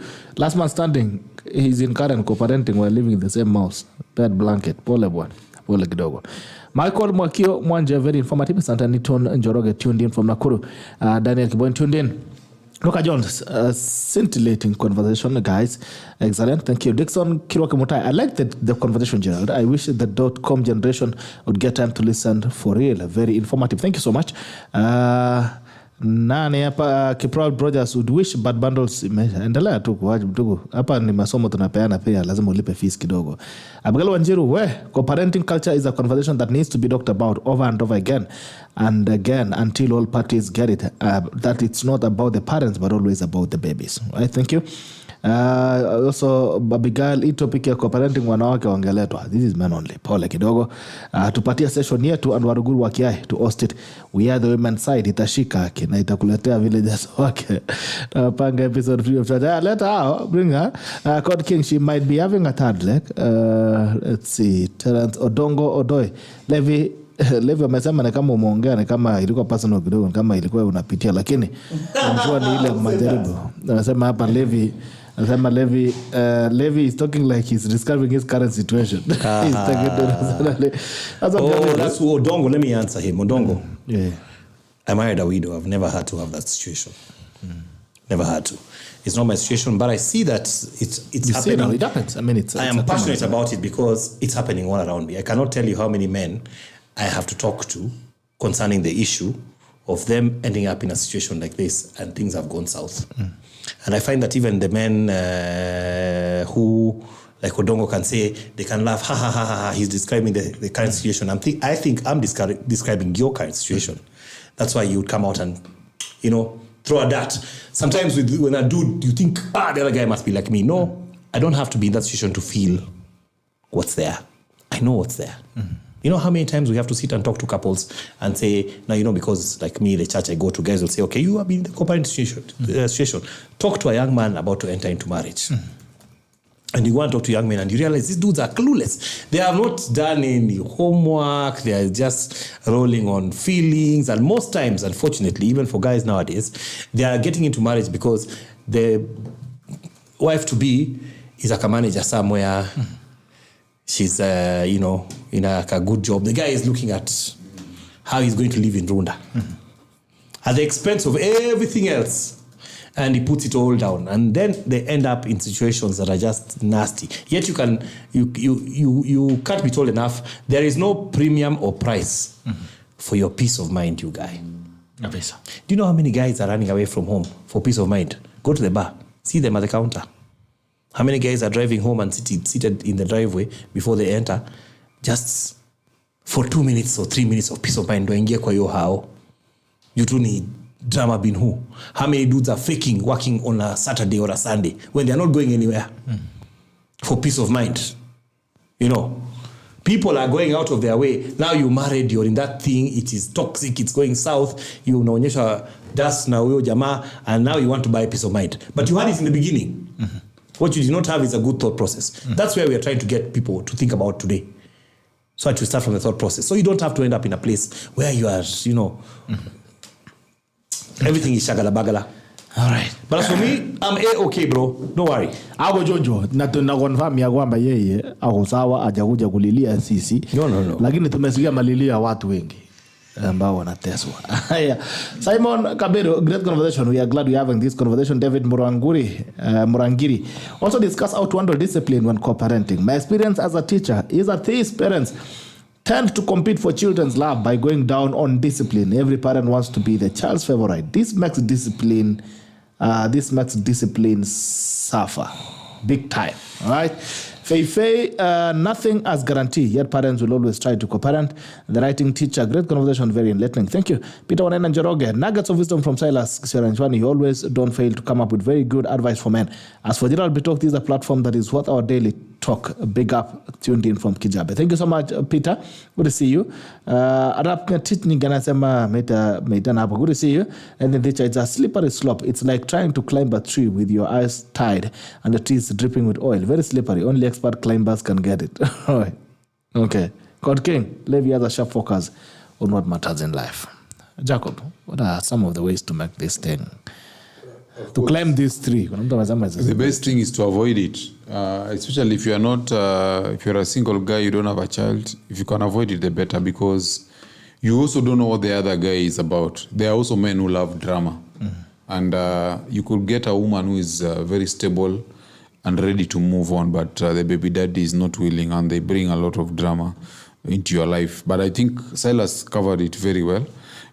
What's important is structure, prioritize the needs of the child, good communication and respect, and good luck with that, because the unfortunate thing is most of the times the reason you are getting into this co-parenting situation is because you couldn't get along in the first place. So it's going to be bumpy either way. But when you observe those things like structure, good communication, respect, and also the other parties that are involved respecting your arrangement, then you should be good to go. Okay. Yeah. No other ways, you had 10 of them. There were 10. Ama tumeshaka. Tumezimaliza. Tumezimaliza. We've given more than 10. Mmeshaka haraka imeisha. All right. Okay, so a man who is in that situation now, as we speak, what can you do? Because now you're talking to someone who is not in. Who is in co-parenting situation. Yes, sahi yako sahi kwa hiyo ngori. Ako hiyo normal. Maybe uko na hiyo sasa you having a baby daddy who still wants access to your child, because there are many men who are in that situation. Actually, you fit it in that frame. It's there are two parties. Like for example, the party you were talking about earlier is a party where you are the father. But many times, as we look at it from the perspective of you are the stepfather, you are the one entering into a union with a woman who has a co-parenting relationship with another man. So their perspectives are completely different. When you're looking at this other guy's interest is different from if you are the father who just wants to take care of your child. So which perspective should we take? So let's. I think we have looked at the perspective of the father who wants to take care of the child. Now we have the father. It's a father. Who is, they say these days, the one who stepped up to make it a bit romantic. And so your wife is doing co-parenting with another man. And the man is there. Yes. So I think this one also Levi covered very well. Important thing, boundaries. Because these guys who sets these boundaries? You set them. You set them with your wife. You agree with her. Because the important thing, first of all, there must be a co-parenting arrangement between her and the baby daddy. So if that co-parenting arrangement is good and it is clear, then it's okay. Let everybody comply with it. But outside and above that co-parenting arrangement, then you need to set boundaries. Like you gave that arrangement, or you can't call any time. You don't do FaceTime with your vest on. Yeah,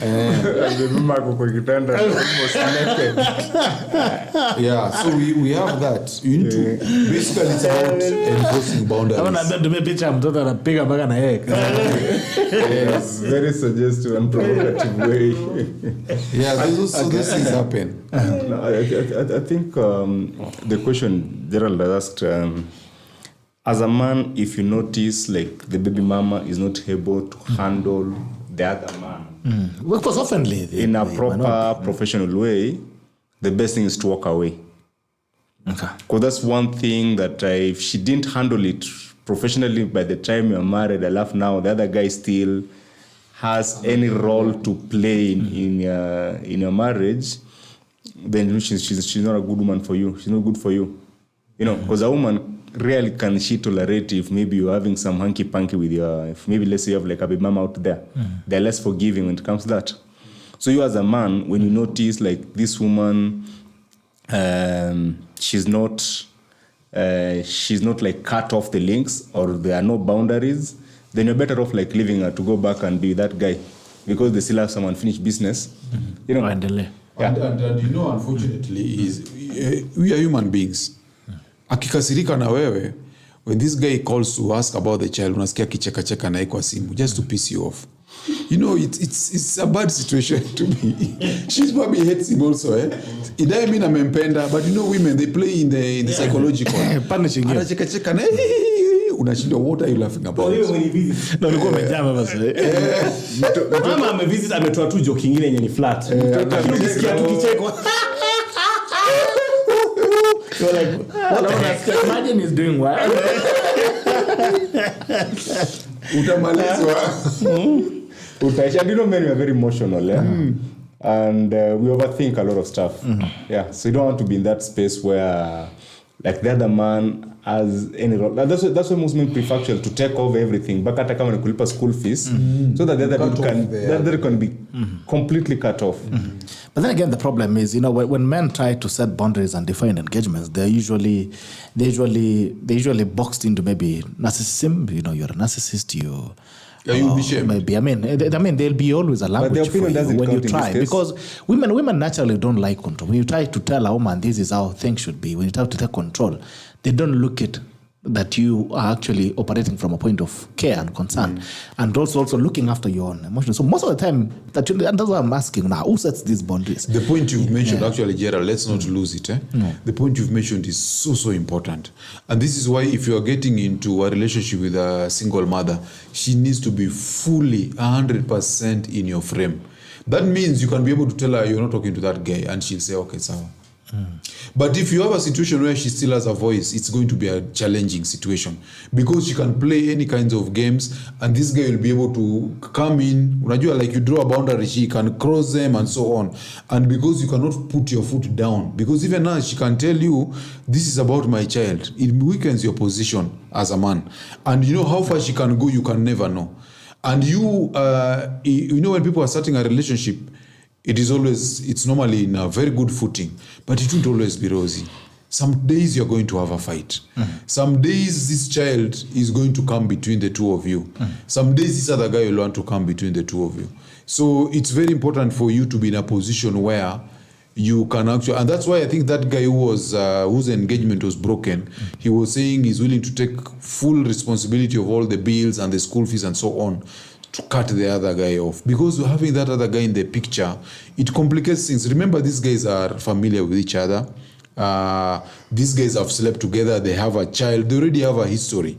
And then now it's like you're the newest kid on the block. It puts your position it makes your position kind of weak. So it's very important that if you're getting into this relationship as a man, let the woman be fully in your frame, where you're either willing to take full responsibility, and that other guy, his role becomes very, very minor. But if he has a major role in this kid's life, it becomes very, very complicated, especially if you're dealing with a modern woman. A modern woman is a woman who has her money, she has her rights, she has a voice, and so on. It makes your position very, very weak. Is that not something that also you can say, maybe they'll tell you, you have to compromise, you have to accept that this thing is there. Is that one of the things that you can compromise as a man? No, I think Silas was spot on, and I think even Aliet has backed him up quite well. When you find that you're already in that situation, and it's already happened, you're already married, you're in this situation, this guy is completely all up in he's actually the bazoo, because he's dictating things. The whole essence of marriage is what I want to double down on what Jacob said, is the whole essence of marriage is you being able to be the king of your castle. You've come into a place where you're supposed to be the head of the home, you're supposed to be the one who's giving direction. And when that direction is lost in your own home, and it's taken over by things like, you can't tell me about this, I'm going to go and have a chat with him, that dude is still the ruler and commander. You should never have gotten into it, but if you're in it, there is only one step, and it's the reverse gear, unfortunately. That marriage cannot work. It cannot work. You can try to do all you want to do, but the attitude, you see, there is only, I always say this to couples, you can only change you. There's not so much you can do about the other person. And if the other person is unwilling, they can disrespect you, because this is also disrespect from this gentleman. If you have a child with a woman, and you have a child, and she has a child with another guy, and this guy is seeking to make sure that these two children don't have the same amount of lifestyle. Mtoto mmoja anaenda Alps holidays, wako Kitale kwa shamba. Enda kwa shamba. Amejua tukisali showground na mambo kama hiyo. If they're not having the same, that's the whole dynamic of entering into a union where there are children. You must treat children equally, because even in my own union, I say what? My children are sisters. Okay. They don't know that story of CG these are sisters. It's you as a parent who must maintain their family, their familiar, circle intact. Those two children, whether this one was born by this father or born by that father, have found themselves in a circle of a union where the two of them may be brother and sister, sister and sister, you name it. It behooves any reasonable parent to want to maintain the status quo. If it's not maintained, you're better off unplugging. Unplug. And you go and now be a single parent as well. Okay. Let you be both two baby daddies from outside. Wewe ujue vile utaendesha mambo yako.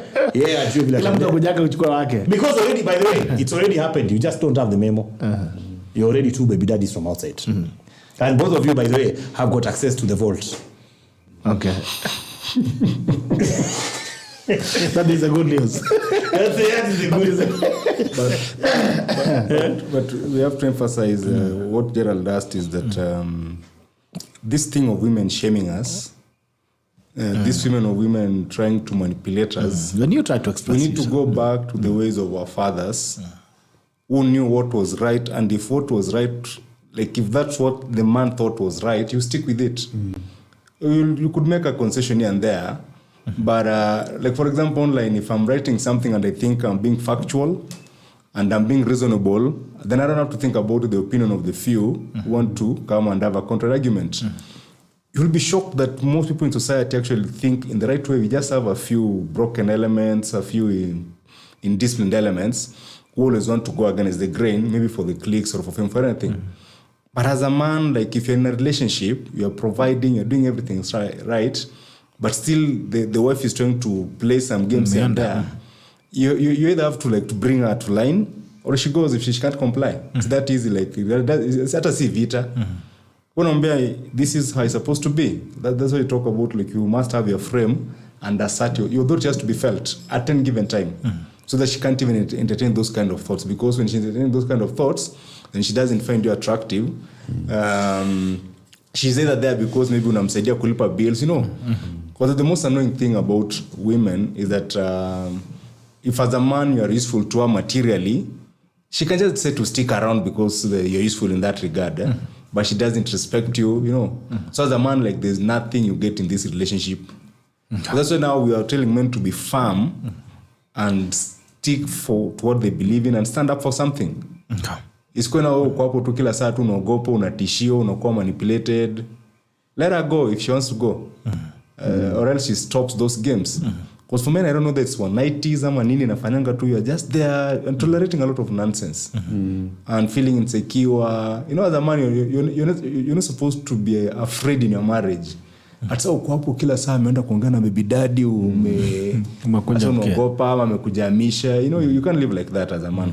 And I think also a bit of it is also knowledge, because you see concepts like alpha widow. Men need to understand what is an alpha widow. You see, if you're getting married to a single mother who is an alpha widow to another man, it's pointless. It's an arrangement you should not get into. It means that, and I was telling guys that this lady who was talking about this other man, she's alpha widowed. It means in her mind, she still sees that her ex or her baby daddy as a SI unit of masculinity or a man.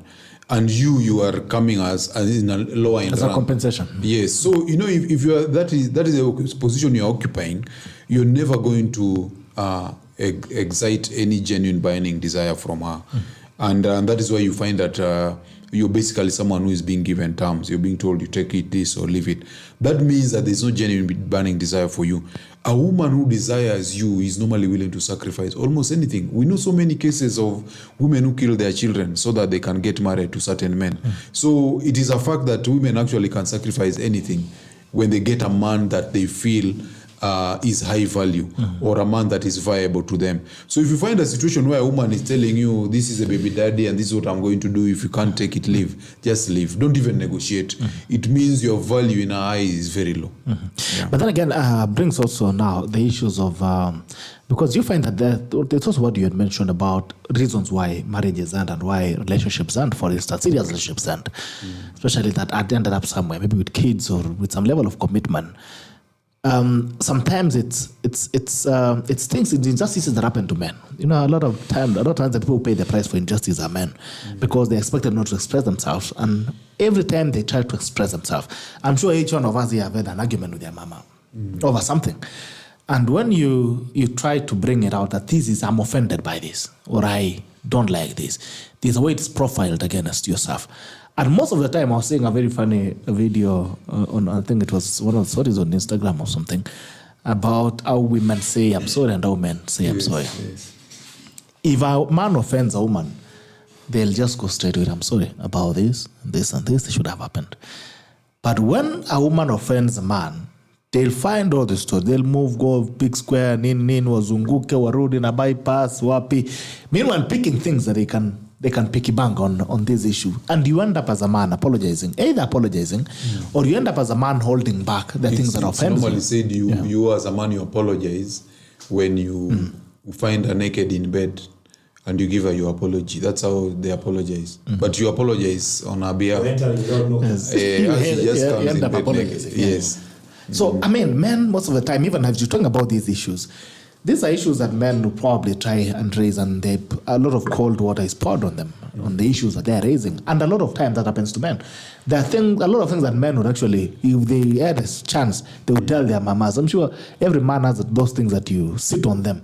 And you're like, if you had a chance, there are a lot of things, crazy things that you would say when you have an outburst. And that's why maybe with men, when there's an opportunity of anger, and that's when you chomoa kila kitu.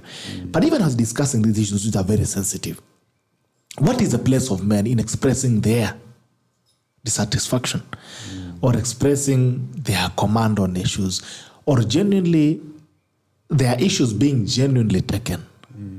What are the chances that even if you were to lay out those concerns, they will still be taken seriously? So this is why, again, it's good for men to be in touch with our content. Because, for example, we normally talk about alpha men and beta males, and people think, those are just fake categories. As a man, you need to be very aware of the kind of treatment you're getting from your wife, whether she treats you as a beta male or as an alpha. When you understand those categories, then it puts you in a position where you can take action, and you can be able to know whether you're being taken for a ride, or whether your position is actually a very weak and inferior position. But if you don't know such things, you'll think that it is normal in marriage to be treated in certain ways. And also it puts pressure on yourself, because, for example, if you want to think of yourself as an alpha, you need to be able to articulate what you want. You need to be able to draw boundaries. You need to be able to put your foot down, and you need to be able to stop bad behavior and even punish it for your relationship to work. Because also one of the things that makes men very weak is men normally, we grow up thinking that if you're a good person, people will be good to you. Like if you respect your wife, she's also going to respect you. It doesn't work like that. Respect actually comes when you enforce boundaries, and it's something that you have to do actively so that someone knows how to treat you. Because we normally say that what you tolerate is what happens in your life.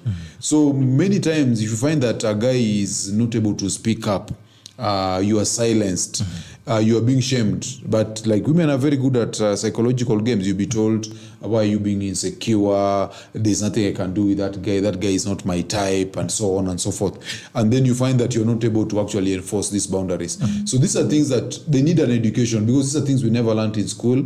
Many cases our parents never taught us. And that's why it's very important to have avenues like this where men are speaking, and men only can be able to express their thoughts and their experiences and their ideas.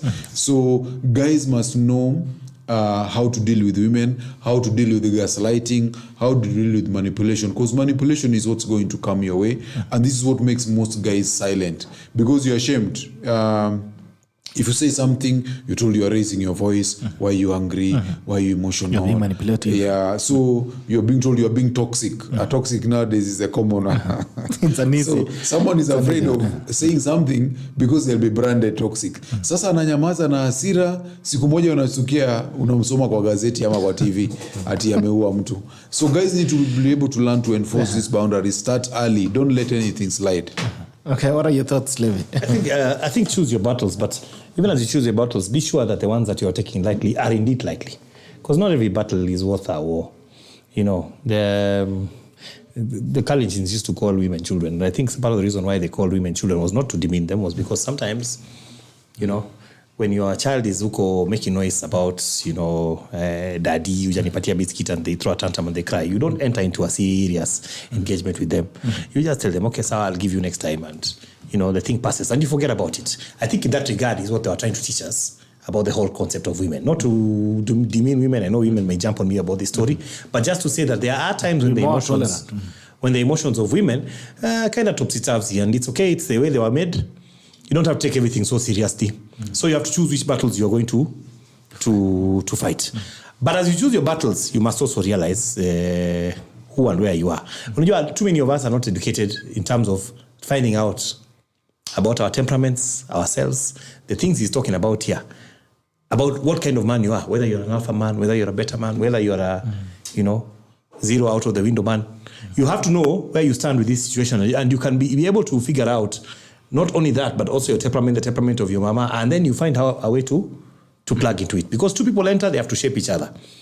People will tell you that marriages take work, and I think young people joke around and think it's a lie. It's work. Kabla ufike ile point yenye wife yako anakujua vizuri, naona mjua vipoa, and sometimes you can walk in the house and before she says hi, you can tell leo ni noma, and you can tell where to take an argument and where to leave it, and she can also tell where nikipeleka umze nimfikisha hapa nampeleka sana, and where to leave it. It takes time. It takes two people committed to each other to keep on working on it until they get to that level. That is why sometimes you can see an old man ameenda kwa hoteli, akona his wife, na waiter amekuja na chakula imeletwa, and then the old man just goes and then the wife says mlete chumvi. Amejua huyo jamaa. Wamefika level nyingine yani. Anajua signal wale. Anajua mzee hapa hajafurahia hiyo food. Those things take time. And what is the place of a man in expressing? Because you cannot put out you cannot really take away the fact that also men take offense. Start early. Men get offended. Start in courtship. If you do not, the thing about men cannot be emphasized more. If you cannot tell your woman that she has courted you when you are courting, you will not do it when you're married. If you try it when you're married, your foundation itakuwa ilishaingia kwa basement 4.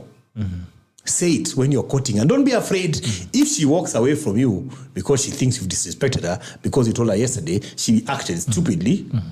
Then good for you. You have saved yourself major marriage drama later. Emotional damage. You should be able to say these things even when, and the problem with love is ujinga ya love. Oh baby, jana you're doing a fala, aki, but I've forgiven you, but you're pissed off. Na ulikasirika. Wewe ndio ulikuwa unasomewa na watchman wakati yeye alikuwa anatoa tantrum huko, akaambia watchman yeye ni fala. Watchman wewe ndio kaletewa kesi. Now you're there, you brush on the table. No, don't do it. Say these things early and say them clearly. And say them in a position where you can be able, not stupidly also like a guy, where you're high strung and you're shouting, contain yourself. Make it like a board meeting. Bede jana, sikusikia poa, ulifanya 1, 2, 3, 4. I don't think going forward that is what the behavior I'm expecting from you. And then don't ask what do you think. You are manipulative. This is not a what do you think situation. No, that's not the change. Just talking about telling you you're overreacting. That was a small thing. Why you talking to me like a child? Now stand your ground. Stand your ground. These things are developed early. Those of us in marriages who've had to develop these things in marriage can tell you how difficult the journey has been. If we are honest. If we are dishonest, we lie and tell you we started early. No, we didn't. It's one of the reasons why we can sit here and say, hey, had we known, tungeanza hata sisi mapema, tungekuwa tumepeleka injia, tumeclear injia vizuri early on in life. It's also what leads us away from early divorces. Because a lot of these things is just conversation. Ask anyone what the last straw was. It's something the mama said or something the guy said that went just sideways. And if you could do an interview of the minute before the slap, you'll find out a lot of things. Ile kitu imesema tu hapo ndio ikafanya tu mse tu aone tu hapa conversation haiwezi endelea. And I'm not justifying violence. I'm just saying that these words, they matter. That conversation matters. And that conversation we must remove because all of us are potential snappers. The guys in the Gazette are no different from us. Gerald, si uongo. You have got the potential to be on page 3 tomorrow, and so do I. And so does Alietia and Silas. The only difference is what we do with the things that happen to us and how we control them. Okay. Silas, how do you take that, the space of men expressing themselves, their offense? I think men need to understand how female solipsism works. It's a situation where like women only think of themselves, yani. Everything has to be centered around them, such that even when she wrongs you, still it has to be like about you being the reason why she wronged you, you know. So those simple like psychological gimmicks that they play, and maybe they blame it on their hormones, they blame it on that time of the month, and such. Like a man, you need to understand like those simple games that they can play. But for me, I've always advocated for like a no bullshit approach. And a no bullshit approach doesn't mean that you're just a humorless dictator in your house. People just need to know like there are certain things that you find unacceptable and you don't compromise on that. And that's what we normally talk about on standards. And I've said time and time again, for a woman, what she thinks are her standards, she can never compromise. Yeah, like for a woman, and part of the reason most women actually walk out on marriages is because they have like a list of things that she expects from you. So if you fail beyond a certain threshold, she won't tolerate you. Neither should men tolerate women. So you should have like a list of certain boundaries that you don't want her to cross. But even so, try and also and understand how the female mind works. Try and know like I'm being provoked. I don't have to respond to this. I'm on the wrong, because sometimes as men, sometimes you can be on the wrong, but you don't want to admit you're on the wrong. And also be busy, because hizi shida mingi zinakujanga because juu uko kwa nyumba mnapigania remote nini, you know, just be busy as a man, like have a purpose, be out there doing stuff. Like limit your points of interaction, and when you limit them, be busy. It's not like you limit them and you go playing in the bus, you unaenda kufanya vitu za utoto. Be busy there productively, and then when you go back home, you can have sensible conversation within a certain time frame. And kama nakuletea ujuaji and you're not in the mood, make her know that. Yeah. The rule is, but a woman can only push you as far as you as a man can allow. That's why we call them shit tests. Atakutext moja, anakutest kidogo, unaanguka, anaendelea tu kukupush tu hivyo mpaka anakucrash kabisa. So the man, you have to know like in shit test nafanyiwa, and this is how I can escape it. How do you know? Though you can go to a party and you see like your woman is just flirting with the man over there, and she's doing that very consciously to see how you are going to react. You know, she's going there, she's laughing, you know, giggling. She's trying to test you aone vile. No, I'm not going to check. I just put it on like the conversation. Maybe Levi is a funny guy. Yeah. And she's like, that's natural. But kuna tu Kuna rafta ingine hapo unaona hii ni ya kuchukuliwa. Kule mse, you know, she's hugging, they're touchy, and you know you're there, and she wants you to lose your head. And you're like, you know, akuja kwambia, oh, you're insecure, and all that, you know. So don't ever allow women to play those kind of silly mind games, and don't fall for them, by the way. If it's something that you're uncomfortable with, make it known to her. Zingine lenga tu, they ajue that you don't even care if you lose her, you know. Because part of the reason why women play these silly games is that they know you are afraid of losing her. And once you are too attached to her and you're afraid of losing her, hapo sasa ndio kiburi na kichwa inatoka. So she has to know those things that akimisbehave she can go, you know. Yeah. Okay. All right. Let's look at the comment section. When you when you are cooperating, communication is key. When the kids see that you are able to communicate kindly and respectfully, they will appreciate it and follow suit. Court King, the problem is that IPs are very transactional. The biological or stepfather way of parenting will depend on his status. Sena wako, Gerald, at our place in Western, there is a saying that what you have once eaten brings back dreams. Direct translation to, as long as the guy is in the picture, they'll just shag maze. Okay? That was also tuned in, learning new stuff. Kudos, guys. Right? Those are my fans who are these are men speaking. Right, this has been, this is Men Only, comes to you every single Wednesday from 1 p.m. to 9 p.m. It has been the 3rd of May edition. And as usual, right, Jacob Aliet, out of Unplugged. in the book. So you can get your book by talking to him directly, or ordering from Nuria. Also, Silas Kishore Yanchwani, Lift Me Most About Man, Sexercise, Man About Town. You can also talk to him directly on his socials, or you can order from Nuria as well. And you also have Levi Corners, a lot of Unplugged, saying he's also doing Unplugged too. So you can also order from him directly, or you can equally buy from Nuria. And then you have me. Me will just keep stalking. You who goes to Nuria. But one day, me, the goal of Nuria. You go to Nuria. The goal of Nuria. You should go there by the way. It's a very nice bookshop. I've gone there, of course. Has an excellent view. There.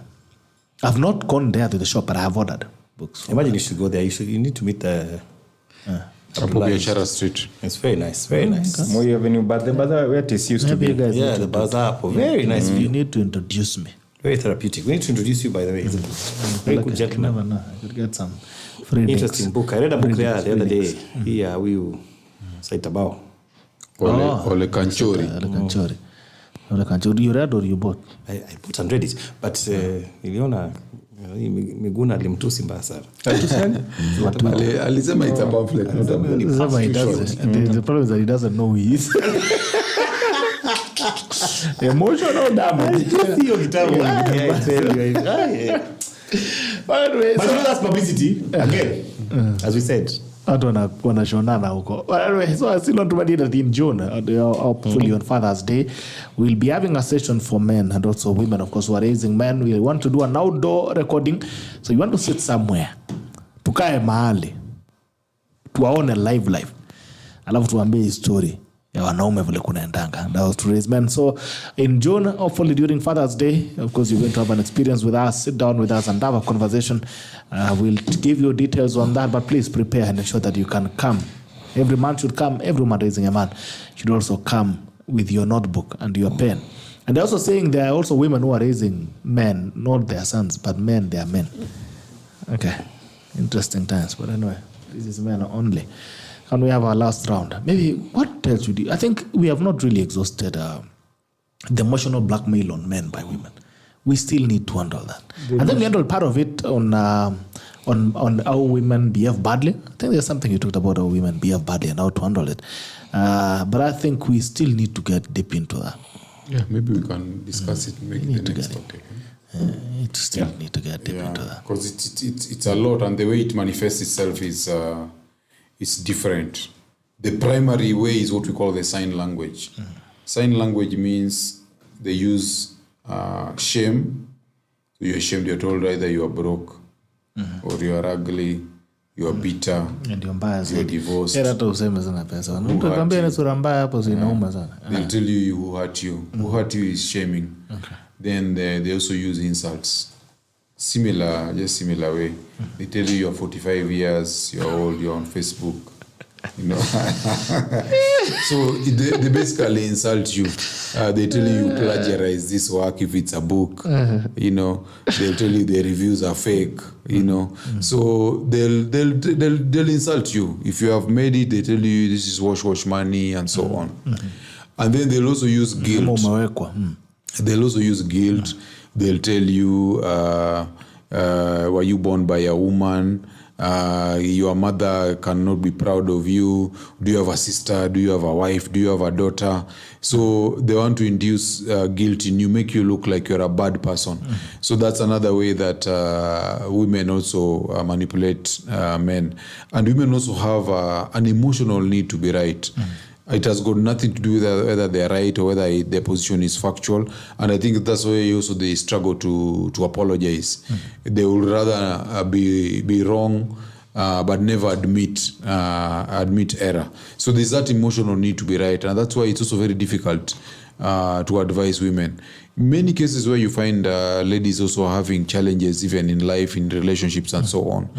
When you find... for the ones who have fathers, you ask them, did your father meet this guy before you started the relationship? You'll find that they'll tell you it's no, because they don't want to be, they have a need to be right, they don't want to be corrected. And it's normally to their detriment. Yeah, so it's a whole new arena, and a lot of it we're also borrowing from the West, because now they're learning new terminologies like progressiveness, inclusivity, and so on. Basically to accommodate bad behavior. You see, for example, promiscuity.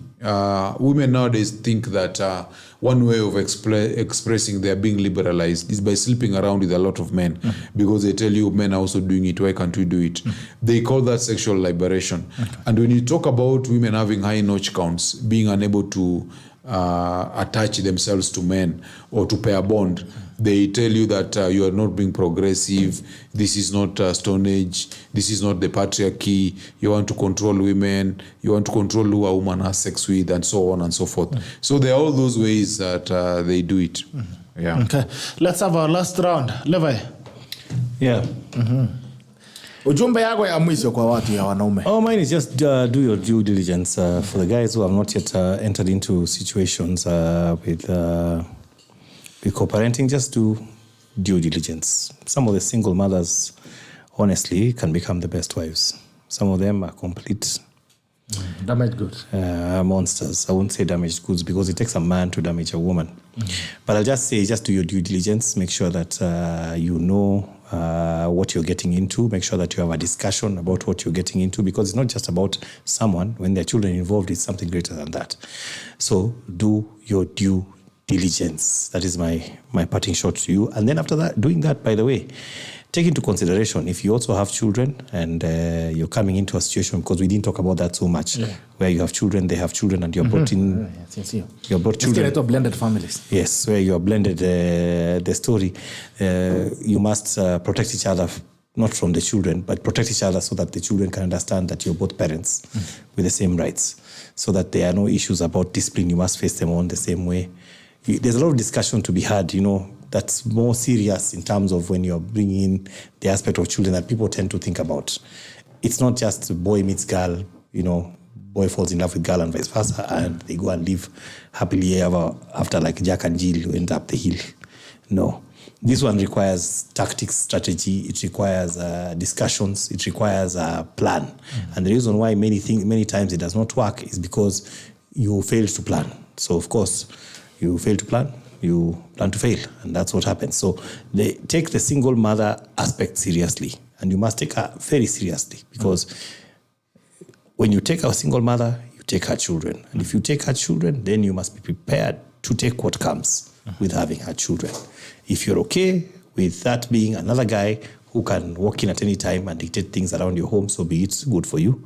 If you're not okay with it, then you better see it when it's still in its infancy and put an end to it. Because not all relationships in that nature were meant to end up at the altar. But sometimes we make the mistake of making that way, and then it becomes a more dramatic thing. So for a dude, due diligence. And finally, just because they have money does not guarantee that you'll have a good life.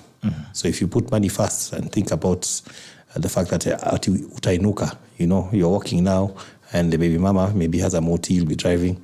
You are living in a bedsitter now, and maybe you'll be uplifted to a 3-bedroom bungalow, or something like that. That is one of the most stupid reasons to ever get married. Because the price of peace cannot be contained. Ask men, too many of them are looking for peace by all means necessary, and you can't buy that. Peace of mind. Ilo nakatuka nyumba yako na upigiwi kelele na mtu, and no one is nagging you, and no one is telling you that you're full of crap, and how you are bad in bed, and how you're useless, and how you don't have enough money, and how you are not like Johnny. Johnny was just chilling. You can't buy peace of mind, bro. So when you still have it, value it. Okay, hakuna soko ya peace of mind. Silas, tukafunga namna gani? As Jacob said earlier, if you're dealing about the co-parenting thing, the best thing to do if you're not in it is to avoid it, and all the problems that come with it. But if you're in it, it requires some bit of sobriety and some bit of patience, because it's always a complicated thing. Because if your wife had a past, and that past, of course, had some permanent consequences, that's something that you should be ready to put up with one or another. Sometimes you might even marry into a family where the children are so invested in the other family, so at all days inabidi wanaenda huko nini. So you must be ready now to handle those kind of things. But if it's something if you can avoid, avoid it all you can. And if you need, then you have to sort of like own it. Yeah. Ukubali matokeo. Ukubali tu matokeo. Hey, but you cannot tell men, we cannot tell women walk out, but tell men stay in because we are in a tukubali matokeo. If you're not happy, just go. And it's never that serious, is it? I doubt. Ama, is it? Kama ibambi. Yeah, if it's killing you, if it's taking away your peace, man, that's your happiness. So unaenda tu. Yeah. Kama uko na nguvu. Yeah. Hapo umetenda mema sana mpaka nguvu ya kwenda sana. Yeah, you know some guys maybe game iko juu sana ameshindwa kuacha. Yeah. Tunakuombea. We want to pray for you. We untangle you today from every spirit that is holding in unhappy places. Yeah. You are entangled. But that attitude kind of kills game. Which one? Uko na mtu mwenye Anakusumbuanga. Anakubika sana Yeah, it does. But it kills it. It kills game. And you know, unaweza shikilia game now sana. that we've mentioned it, and this is something women like saying on social media. They look at a couple, they look at a relationship and they say, look at such a beautiful woman. Kwani wanaume utafuta nini? The woman that you can see that is so beautiful on photo, maybe it's a bitch. He's always nagging this guy. That's why this guy is cheating on her. So sometimes people think that they judge things superficially. It's about character. It's not just about beauty. But me, what I'd like to say... But a lot of people struggle to live toxic relationships. They find a vibe. There's a vibe they find in it. Image. Sometimes there's image. Sometimes you just messed up yourself. Stakeholders. There's something called trauma bond or trauma bonding. Yeah. Even you, maybe from your relationships, you're also carrying a lot of trauma. And so you get into some trauma bond with this particular person. And you know the unfortunate thing also is that our psychology, the way it is, there is also a way in which sex, pain and pleasure, they're also intertwined. That's why we had 50 Shades of Grey. You know that movie, 50 Shades of Grey? Yeah. It grows a lot of money, but it's because the women who are watching it are traditionally conservative women. They're able to play out their fantasies through that movie. Because the movie has a very cold, distant, controlling man and a woman who is very submissive to him. So you find that women actually like playing those kinds of situations in their minds for some certain reason. So what I wanted to say for guys, if you're getting into this co-parenting situation, make sure the woman is in your frame 100%. If she's not entering your frame, you're going to have a lot of trouble because it means that you're going into that relationship or arrangement with the two drivers. Already disadvantaged. Yes, you're already disadvantaged. You are starting already 1-0, and there's also the referee is also on the other side. So it's going to be very, very complicated. Referee is watching. Yeah, the woman must be totally in your frame in the sense that if it comes to refereeing, you can say this is it, this is the end, this is where it stops, and she's able to comply. Yeah. You see, that's the problem, and that's why people end up even cheating. Because, you know, what gets you is maybe, like you said, and I think maybe now that this is like the after show, sindio? The after show. The morning after the show. The bloopers. I think maybe my brothers can chip in here. I've come to find out one thing. Apparently, it seems that you know, most women who end up as single mothers never really had the most mind-blowing sex they had in that first time. Or it wasn't in all those, you know how those things they could dangle from the ceiling, blah, blah, blah, blah, blah. Most times, and this is where guys are gotten, you get a single mama who the guy treated her badly, he threw off, you know, he dumped her, or it never went right with them for whatever reason, and now you've ended up with her. Sindio, there's a good chance that you will get the best strokes you've ever gotten. I'm telling you. She'll feed into every fantasy that she never got to feed into, ever. Because it's almost like a new Silas Wewe ni iko nazo kalikali sana. Iko nazo kalikali hapo sana. Inagoja na hasira. Will be realized. So you know what happens? Her, because it's a new relationship, these are things she probably could not try because hiyo mara ya kwanza hiyo maybe hizo that opportunity, there was that whole thing of learning. And we are largely conservative anyway, so there's not so many things we can do. But now you're free, you're liberated. Her, she's trying. You as a dude is thinking, I can be. This is what life is going to be, basically. So you're sold. Of course, you already signed on the dotted line. You're signed your life away. That may bring you in, But what keeps you is her attitude. Let me tell you, even it gets to a point where your responses to a woman are based solely on how she treats you. It's how you can keep it up. It's how you can get it going. I kid you not. It's the energy that and that is why some guys will not be able to sleep with their wife because of the pa. They'll turn around and get a 20-something-year-old and they'll shag her all night. And then they realize, oh my God, I am actually okay. Exactly. Because of bad attitude. So it's everything. The shared time. Shared time. How many nimesema uongo my guys? True. 50 memos I go through. You do 50 memos to men. All right. It's been a pleasure having you, gentlemen. Always a pleasure. Looking forward, of course, to the next conversation on Wednesday.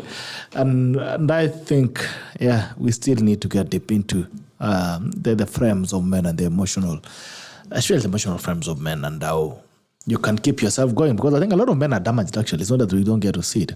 A lot of men are actually damaged, but you bring up that face to survive the city the way it is. Soko ni chafu. Anasema soko ni chafu. Anasema vitunguu zimemea, nyanya zimeoza na mahindi zimefanya nini? Na avocado zimesondorwa. Kama zimefinywa. Avocado zimefinywa. Soko ni chafu, lakini basi hali ndio hiyo. Until tomorrow on Diaspora Edition on the Tackle, this has been Men On Day. Comes to you every single Wednesday, 7 p.m. to 9 p.m. It was a pleasure to have you. Bye-bye and have a good night.